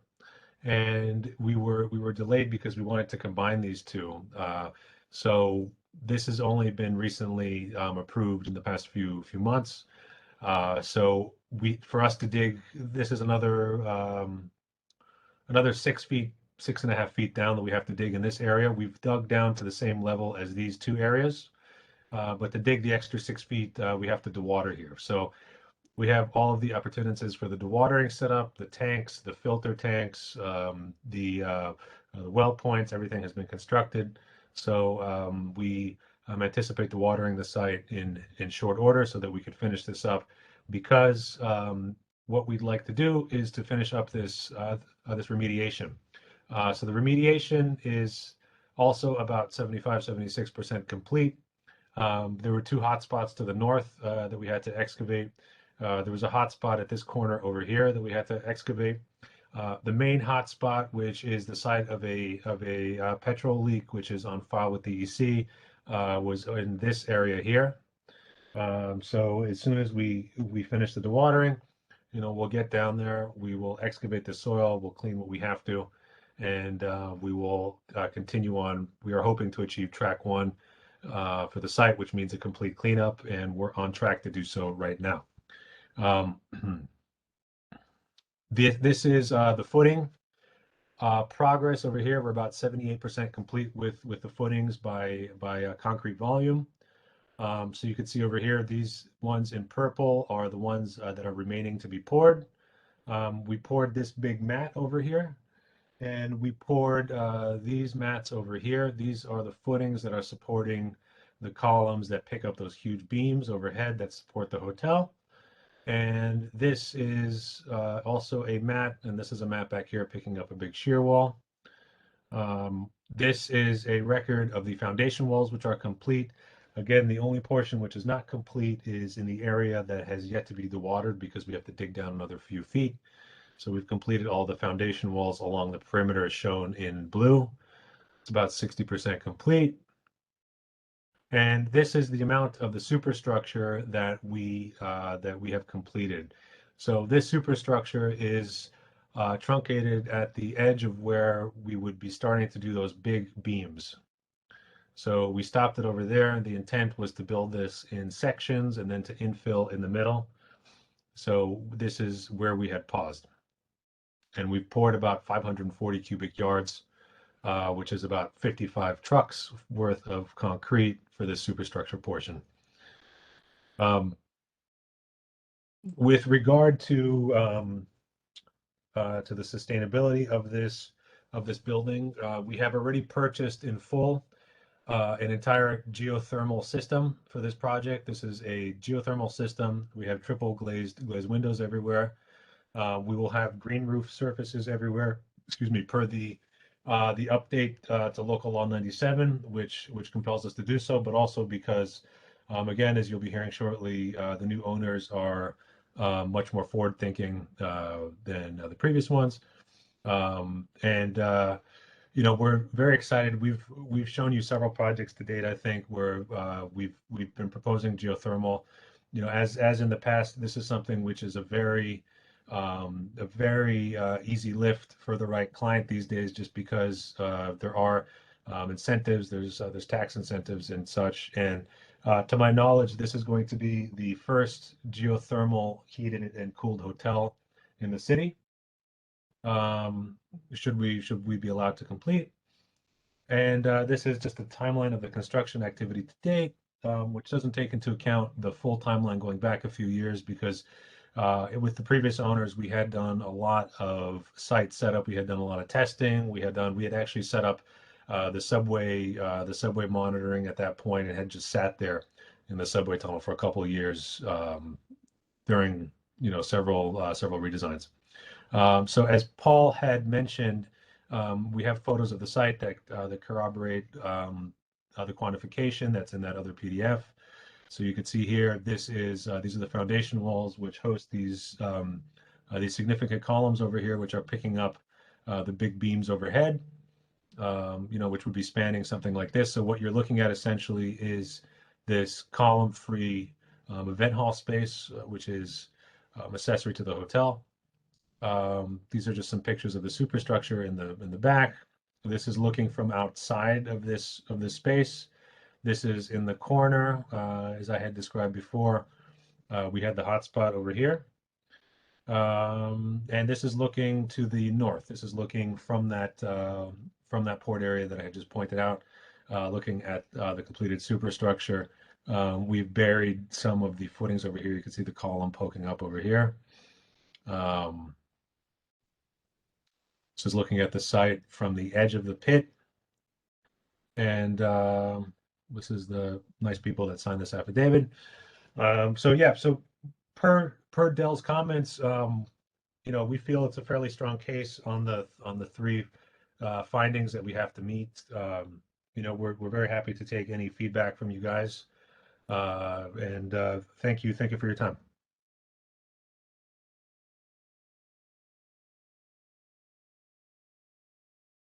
I have a few questions just to start. How far away is the L train? The L train is right under the site. Let me show you. I mean, but the entrance that people would be able to use. Oh, it's about a block and a half away, max. It's like right up of Wyckoff. So Wyckoff is the next street to the east, and then it's like half a block up. Okay. And you said the site is monitored. What do you mean by that? In many ways, actually. So we have the transit authority monitoring. So we have all the stuff that they want for their tunnels, you know, for the exhaust outlets. We have monitors on all of the adjacent buildings, you know, just to track what's going on, you know, as you would during normal construction operation. And we have a very robust site safety monitoring program in place that includes virtual surveillance, remote surveillance. We have multiple cameras. You know, we're constantly getting pings on all of our phones when people come up to do graffiti or, you know, jump the fence to steal something. And what is the height of this building, the total height? The final height will be approximately 105 feet high. And it sets back, though. It's not right up against the street. There's a base of about 40 feet, and then it sets back 20 feet, and then it rises to about 100 feet. How many stories? 8.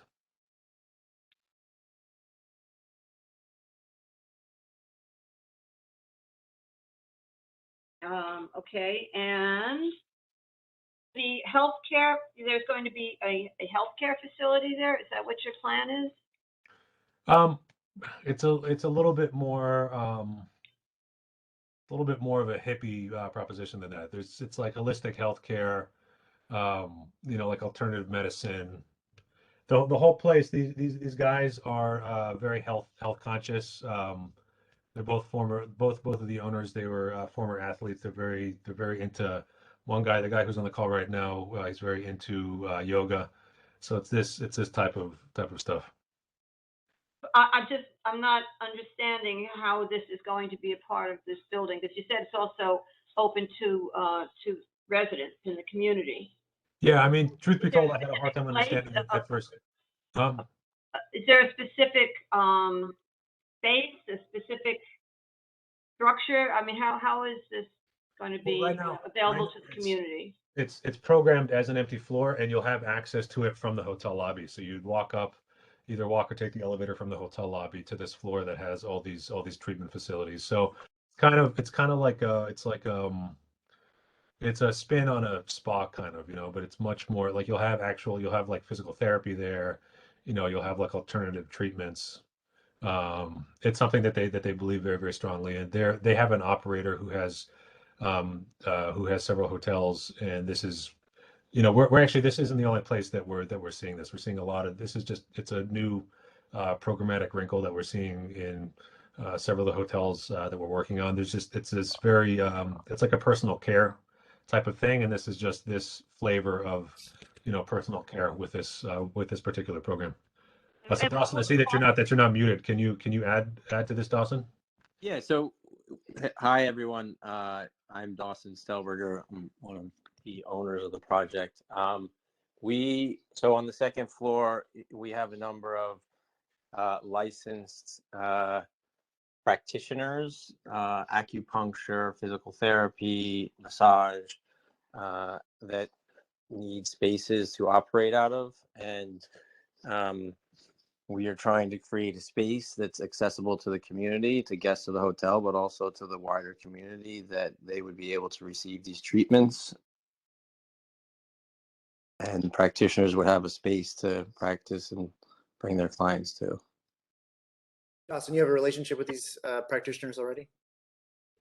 We do. A number of practitioners. Yeah, I mean, I think as we would open the space, we would obviously be looking to expand upon that, but we have a few people that, we've worked with in the past, and that we've, been listening to that community and trying to understand their needs and how we could work something into this project that would benefit the community and also benefit those practitioners, and try to bring together a strong community where, they sort of work together, they can build clientele together, and it becomes a strong amenity for the hotel and for the surrounding area. And do you plan on having any kind of a discount for people in the community, at least for seniors, or just maybe community members? I would say yes. I would say a lot of the things we do involve a by need sort of understanding of clientele. We do a lot of things. We give space for free to a lot of people.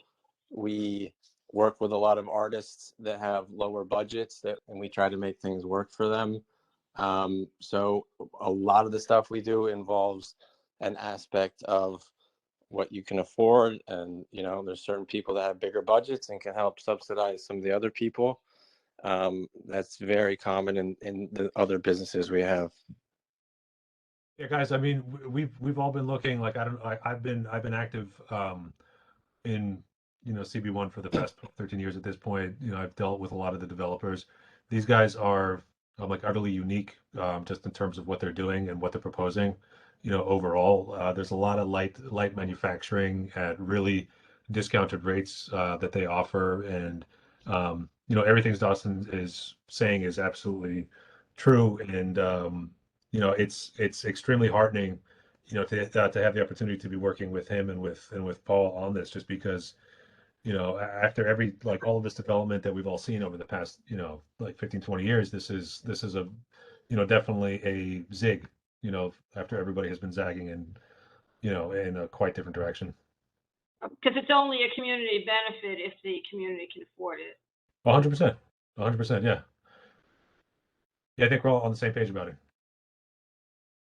To that end, somewhat pursuant to your comments at the last meeting, we reached out to Evergreen and briefed them last week. We sat down with Karen and Leah there and discussed the project and Dawson's longtime membership in the network and some of the other projects he's involved in. So I think we checked that box. The other thing you asked about were specific details about the remediation plan. And I do want to let you know that the remedial action work plan was sent over by an FTP link. So hopefully that's been distributed to the community board members. And I think Nick summarized the status of the remediation so far, but if you have any specific questions about that, be pleased to. Is DEC managing your remediation? Are you in a brownfield program? Yes. Yeah. Yep. It was admitted to the brownfield program in 2017, Okay. Which shows you how long this site has been active. But there's a spill that goes back to 2005 that we're addressing. So this is long-term remediation. It's the former Universal Scrap Metal Processors Corp. And the spill relates to what is likely a gas station historically. When the UST was removed, they found this leak in 2005. So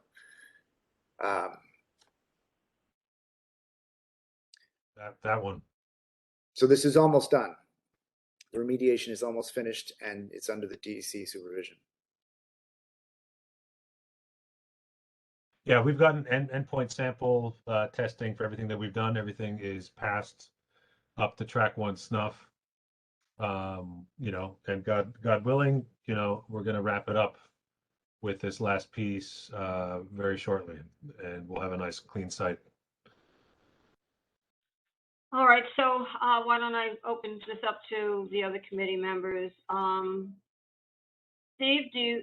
Well, I see your Del, hand up. I'm sorry, Del. Yeah. Unfortunately, I have to jump off at 8:30. Okay.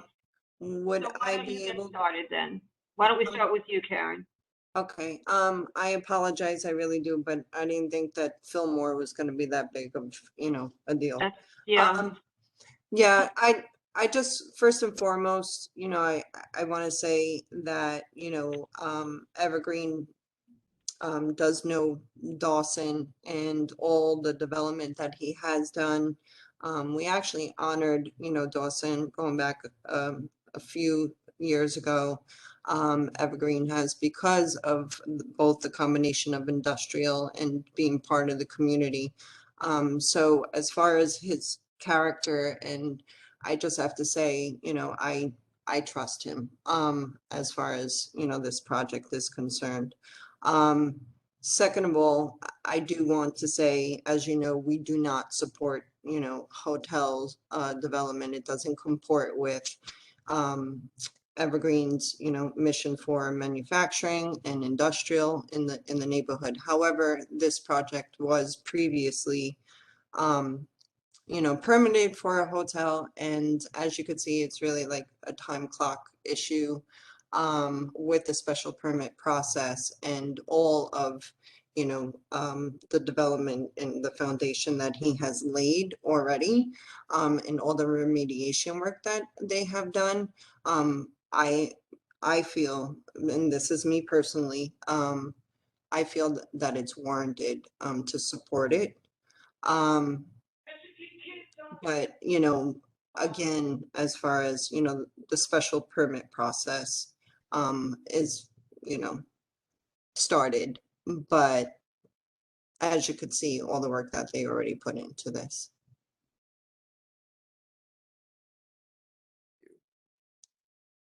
Thanks, Karen. Thank you.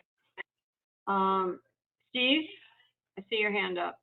Yeah, just so, I have a couple questions for the applicant. But Karen, since you just chimed in and you have to get off, I'd like to just ask you a question in terms of, we're really,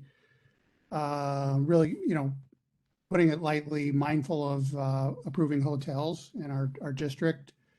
And I've just dive a little deeper on why I feel maybe Evergreen, besides the, they've already, the initial investment physically and financially into it, I feel this hotel will somehow be compatible with the neighborhood. Or Evergreen, or I should say, or, whatever.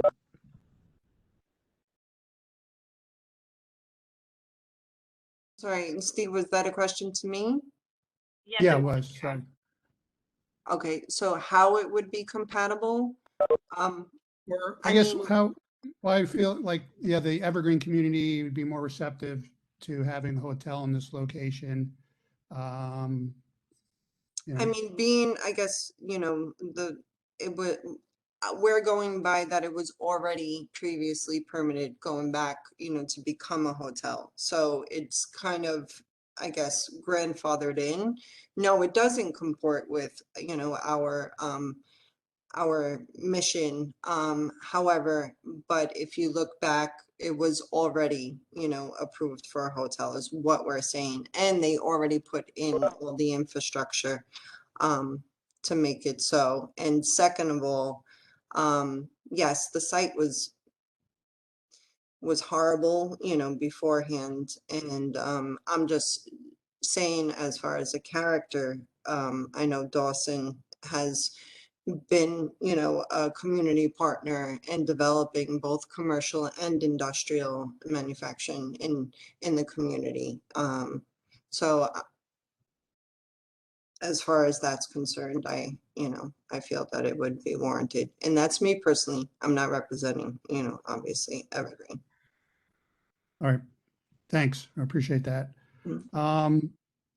Yeah, so I, one question related to environment. I just want to let the committee know that I found the, the DEC notices and directory related to the remediation of this project. The board in October received a notice that the cleanup was proceeding forward after 4 years, but it was moving forward. So, yeah, related to that, I guess, I am no means a expert in construction, but the fact that you still have to remediate this one section, go very deep, I guess, up to 25 feet, be dewatering involved.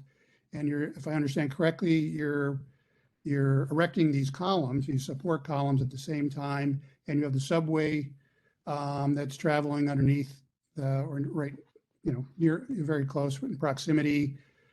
Should we worry, just in terms of integrity of, just ground shifting affecting the structural harmony of the building? So this is something that we take great care with, and where this starts is with the geotechnical engineer. And for different jobs, we recommend different geotechnical engineers. And in this case, we went with Muser Rutledge. So Muser is the longest tenured firm in the city, going back to the late 1800s. And the guy who's on this project specifically, his name is David Good. And he is, out of everybody that I've ever worked with, he's the most capable. He's the most, he's extremely conservative, but he's also, he's a brilliant guy. So he could help you find, ways to sensibly work through certain things. So I thought, for this job, this is the guy that I want to work with. So he's been holding our hand the whole way through, and this wouldn't have been possible without him. And so to that end, I mean, we have a very robust monitoring protocol that I had referenced before, where we're monitoring all of the adjacent buildings. We have inspectors on site. We actually took on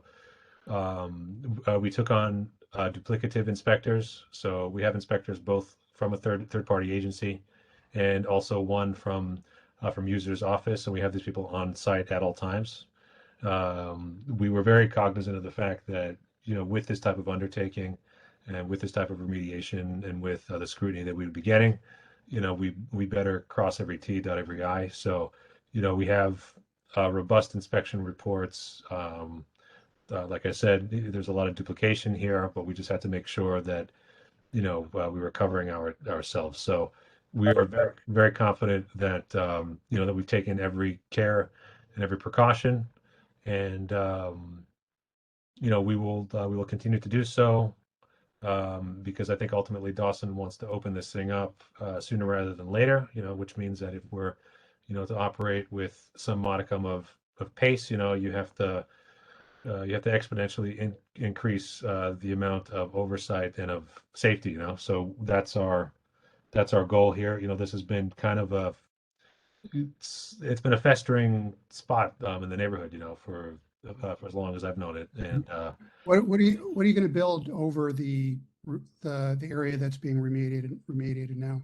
so there's a core here that has four elevators, and then there's a bunch of bathrooms over here, and there's some mechanical rooms, and then there's a processional corridor, which is kind of the back of house entry to the event space, but also in the event of there being weddings or something like this, it's the bride's entrance through this area. And then back here, there's a compactor room, and there's some more mechanical space back here. Okay.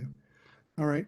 Thank you for that. Just shifting over to the I guess, the social economic impact potentially here. Like, who do you anticipate, like what clientele that this hotel will serve? Will be like the business community in the neighborhood, tourism, or, no other potential constituency? I can speak on that a little. I think we anticipate a mix of clientele at this property. I think there's a lot of local businesses that would have that would be clients of the hotel. I think there'd be a lot of tourism as well, people visiting the city, needing a place to stay, proximity to the L train in the city. So it's a mixture, and we have also a mixture of room sizes. We have some very small rooms. We're cognizant about budget travelers, and we want to make sure that they can come to the city and enjoy the city and afford a trip to the city. And then we also have a few more large rooms for families, and also for some of the businesses that are growing in the area. Netflix recently opened a studio a few blocks down. So we feel there'll be some business from them. And there's a number of other event venues in the area that we think will bring traffic to the hotel as well. And one thing that we're very cognizant of, because we have a number of other tenants in other projects in this vicinity, restaurants, some wineries, a number of other operating businesses, record store. This will help bring traffic to Bushwick, bring tourism to Bushwick, which supports a lot of small businesses and jobs. So we think this hotel can be a catalyst to bring more people to the area to come see, the artisans in the area, and to see the small businesses, the restaurants, a lot of things that will help support local small businesses in this area. Yeah, I guess, that, I see, the worry, and it was expressed at the full board meeting in your presentation, is just the proximity to, the neighborhoods that are nearby, multi-generational families have been here. So I guess, worrying and spurring this new economic growth through entertainment and tourism, it's spurring, just more displacement. And then with that entertainment, I live in Greenpoint, and the neighbors are in a constant battle to, have some peace of mind with just, Greenpoint's become an entertainment district. Just there's like 4 or 5 bars almost every block, and there's constant stream of tourism. And yeah, that's a nice, nice revenue flow, but just where, just said it brings a lot of, almost as many problems as it does with the revenue it brings to the neighborhood. So, well, I would just say, I think here we're not displacing any housing. We're not taking any removing housing units to replace it with luxury residential. I think a lot of the traffic that would come would help support businesses in the area that employ local residents. We have many local residents that work with us, that work for us, that I don't see a project like this in any way hurting them, you know. And even second order displacement, I think over here, like it's not so much of a concern just because we're quite distant from the residential areas. From this neighborhood, we're probably 4 or 5 blocks within the closest residential area radius wise. It's more like Dawson is saying in support of this stuff, which is already there. Like there's all of the F&B all up and down Wyckoff. There's stuff that's going further east, and then to the north, it's basically manufacturing and spaces like that. And there's a very well established entertainment district there now that this would be basically synergistically tying into. All right, thank you. That's enough of me. Thank you, Steve. Chair? Yes, I had to unmute myself. Yes, please. Are we voting on this today? Yes, we are. Did you have any questions you wanted to ask? No, I just support it, because I support the project because it started way back, and I think it's whatever the case is now. It's just that we should approve it because that's my mind on this. So, is there any other question? I don't want to make a motion if any no other questions. Okay, let's see if we have anybody else who wants to ask any questions. I see Katie Naplatowski. I don't know if your hand is up for this or from the prior application. It's up for this. Okay. So as I understand, the reason why there's been a limit put on hotels is because in the past that the hotels were out of context with the rest of the area, size-wise and other ways. So I'm wondering, what is the size of this in comparison to the buildings next door to it? Do you have a photo that shows that? Yeah, we do. I mean, I can kind of answer some of that though. I think this special permit is, more about making sure. Well, it's two things. I mean, and I'm sure that we all know both of these things. One is that, it makes sense if there's union labor compelled in other parts of the city that, that it would be, distributed throughout the boroughs. But also there's a lot, there's a lot of push from people that own hotels already, that were really taken out by these outer borough hotels in the past 15 years that, needed to kind of level the playing field. So there's a lot of support from guys in Times Square and on the west side, with this to kind of push this through. So in the end, it's a good thing probably, but it's not so straightforward as to why this thing exists, And that being said, to answer your question, let me show you pictures. This is the building that's next door. It's about, let's say 25 to 30 feet high, and we'll be going up another 70 feet over here. So there's no real risk of shadowing for most of the day because of the angle of the site. Across the way, we have 50 to 60 foot tall manufacturing buildings. You can see over here, this is about 60 feet tall here.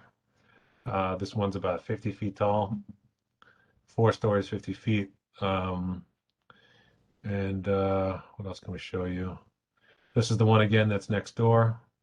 So this is about 25 feet. You don't have a photo, you don't have a rendering of the finished building in relation to the rest of the block? Yeah, well, look, so we have this one, but this is a previous design. This isn't the most recent design. So take it with a big grain of salt. And you're 105 feet? 105 feet, yeah. Right. So this is, the base that we're going to be keeping is going to be roughly in line with that existing building height. With a new design, it's maybe 10 feet higher. Oops. So let's say it goes up to about here. And this obfuscates the mass of the upper bit. I mean, this is the big reason why you have towers on bases is that there has to be some sort of mitigating element from the street so that the pedestrian isn't just oppressed by this height of the big tower. So you have this thing. So with the width of the street, this is something that we always have to show to landmarks, or anytime that we're justifying base heights, vis-a-vis the towers, is you have to show that it's blocking the upper tower. And Flushing seems like it's a wide street. It's not. It's only 70 feet wide. Stewart itself, I think, is about 65 feet. So from any appreciable distance, the height of the taller building will be mitigated by its base.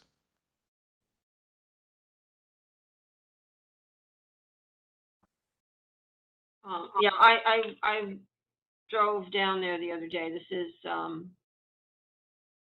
really a very industrial area as far as I could tell, at least, the immediate surrounding area. As a matter of fact, that's one of the reasons I asked how far away the L train was, because I was wondering if it was in an area where people could even feasibly get to it as customers, but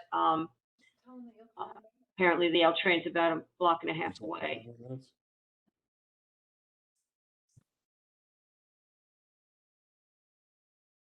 Any Can other? I ask you a question? You gave percentages for the excavation complete, the remediation complete, and the foundation walls complete. What percentage of the superstructure is complete? It's an interesting question. So the actual percentage is probably something like 10-20%, somewhere in that range. But all of the stuff that makes it typically a hotel has been set in place. So really, this case is based on the fact that all of the things that, we have all of these columns coordinated, we have all of the mechanicals coordinated. The base of the hotel is fundamentally there. If I could just add to that, for purposes of the BSA filing, we have estimated that we have approximately $6 million in expenditures we can document on a $36 million budget. So that's 17% of the total costs expended. We're also identifying 25% of the total construction, which includes that superstructure and all the excavation and foundation work that we described earlier. The third point is whether there was a substantial loss to the applicant, and we're estimating that at closer to $8 million in losses because of the unique structural elements of the elements that have already been constructed and how they would not be able to be reused for another as-of-right building.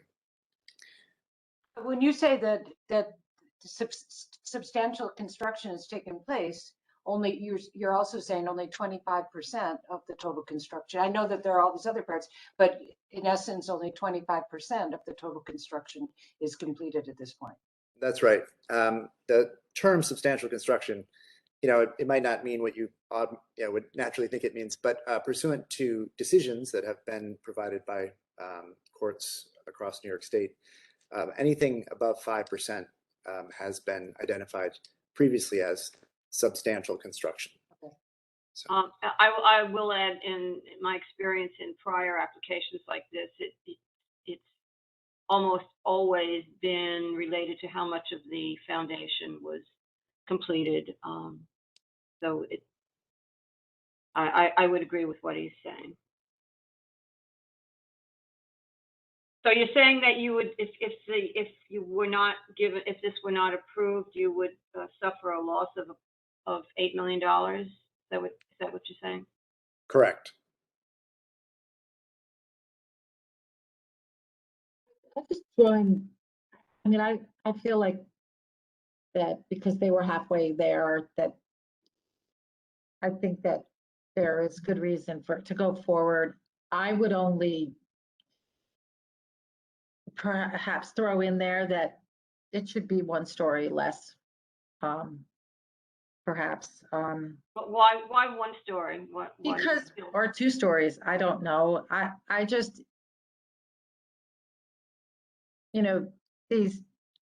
there's a way that these buildings stick out like a sore thumb and just are jarring in their immensity compared to the rest of the neighborhood. And they're kind of like a huge elephant in the landscape. And I respond very much to aesthetic things like that. And perhaps other people do too.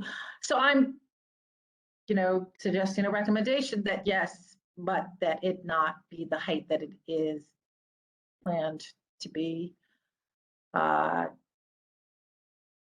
So that that's at least a little bit more in keeping with the surrounding area. As an idea, I'm not sure if that's correct or not. Does the developer have any response to that? Well, I don't think we're going to voluntarily, shave a couple of stories off the building, but in the context of the approval, which I think is where your recommendation is made, our approval is just to continue with the permits that we have. It's not a negotiation with the BSA or, with the local council member or anything. It's just to continue on building what we've already invested in and to finish the job that's already been approved. So while people may have different ideas about what would be contextual here or their preference, there's not really a hook there. Though we certainly appreciate your comments and we'll take those into context when we're making decisions about any changes to the building, if there are such changes. Maybe can I say something as well? This is Dawson again. I've been in Bushwick now for over a decade.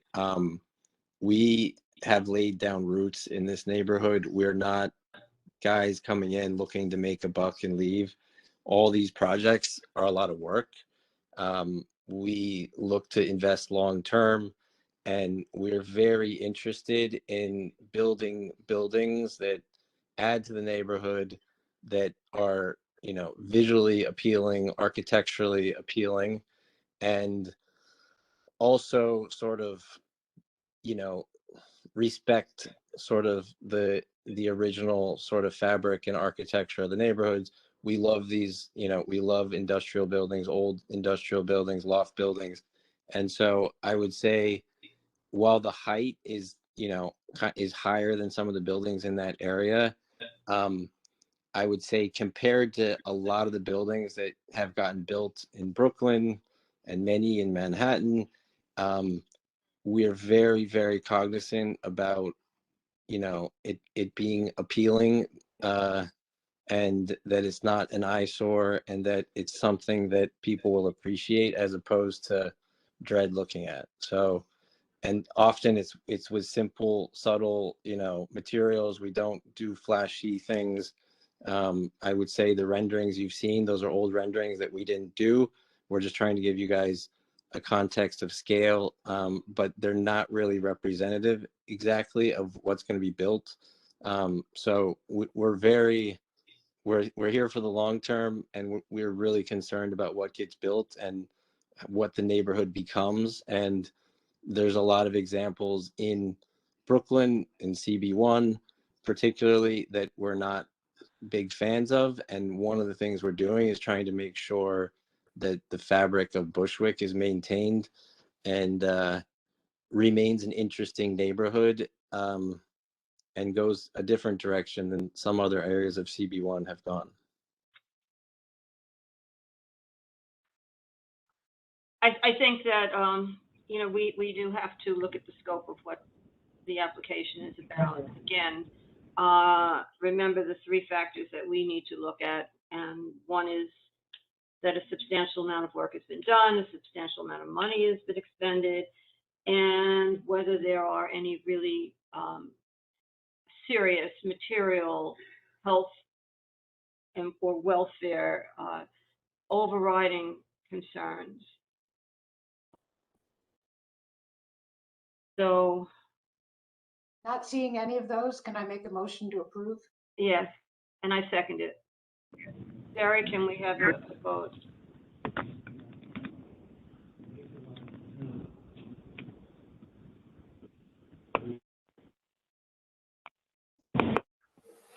Del T, Yes.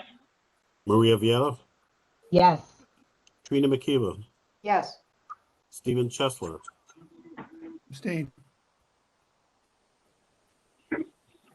Erin Drinkwater, Moisha Indig, Rosanna Kaminsky, Yes.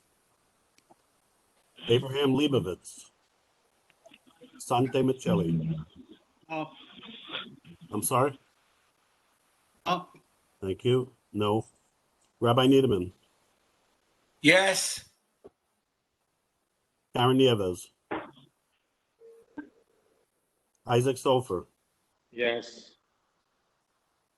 Robert Solano, Stephen Weidberg, William Vega, Yes. Simon Weiser, Yes. Michael Andrews, Yes. Keith Berger,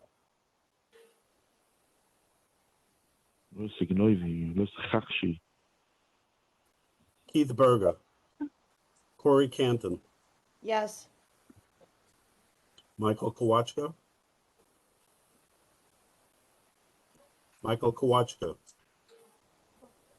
Katie Naplatarski, Yes.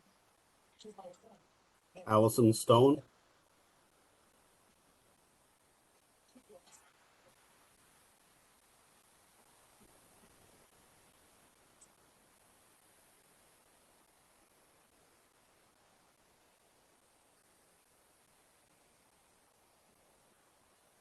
$11 yes, 1 no, 1 abstention. Motion carries. Okay, thank you. Before we leave, I just want to let you know that we did have a follow-up meeting with Lincoln Wrestlers, and with his representatives, and about 30 Franklin Street. So Lincoln was there, at least I think he was there. Trina and Steve, I had a sense that Lincoln was there, that's why we had to switch over to his Zoom. Do I either don't of you think he know? was. You I don't think he was there? I could be wrong, but I didn't get the sense that he was there. Because we had to switch to Lincoln's Zoom. So all right, so I couldn't tell, but Mariana was there and Arvin was there. Trina, Steve, and I were there, and Catherine Thompson was there. So I'll just summarize my thoughts of what we covered, and then Trina and Steve, maybe you can fill in here. But we talked about the topics that the council member will be discussing with the developer, including the necessities for community givebacks, including providing financial assistance with the park maintenance or other infrastructure issues created by the development. They were also going to stress the community's opposition to rooftop event spaces and try to get them to make some kind of a commitment for a use that would not be just an open-ended, event space use. They were going to discuss the mandate our desire to mandate affordable industrial and maybe commercial space. And they were going to discuss the possibility of a decrease in height and density, and then the possibility of requiring fossil fuel free energy on even the entire rezoned block.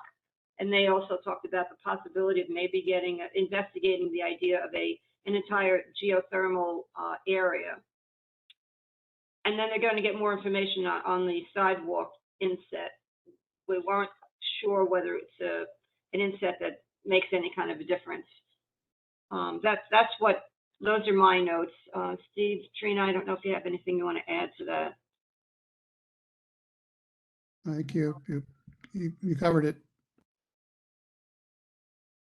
Okay. So I just wanted to, I'll mention that in my report also, just so you know that that Arvin did contact us, Arvin and Mariana, and lived up, Lincoln seems to be living up to his promise to extend his office to meet with the community board and the developers to try to work things out before the various projects are certified. If I may, we've met with him once already, and we're going to be meeting with him again soon. Okay. Okay. Great. Excellent. So, thank you all. It's a little bit before 9 o'clock, so I think we accomplished quite a few things. Was there anything else anybody wanted to discuss before we stop? I just want to add, I was part of Lincoln's team on clean out the streets in Dumbo, and he restatement his support to our committee and that he's there for us, and I told him we're there for him. So it's a real commitment, and I trust Lincoln. That's the best I can say. Thank you. Okay. Okay.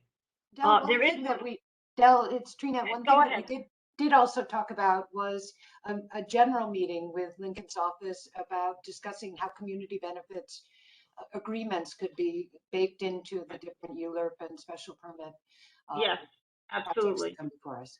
Absolutely. And something else came up in some discussions, and it's just something that we may want to think about for the future, and that is the concept that large parcels of real estate seem to be getting eaten up by big corporations. And I think there's a general concern. I have a concern, but I think in general there's a concern that if this keeps happening, the idea of individual ownership of homes seems to be disappearing, really. So what can be done? I think there are places where they are starting to put limits on the ability for these big corporations to just speculatively buy up all the homes and then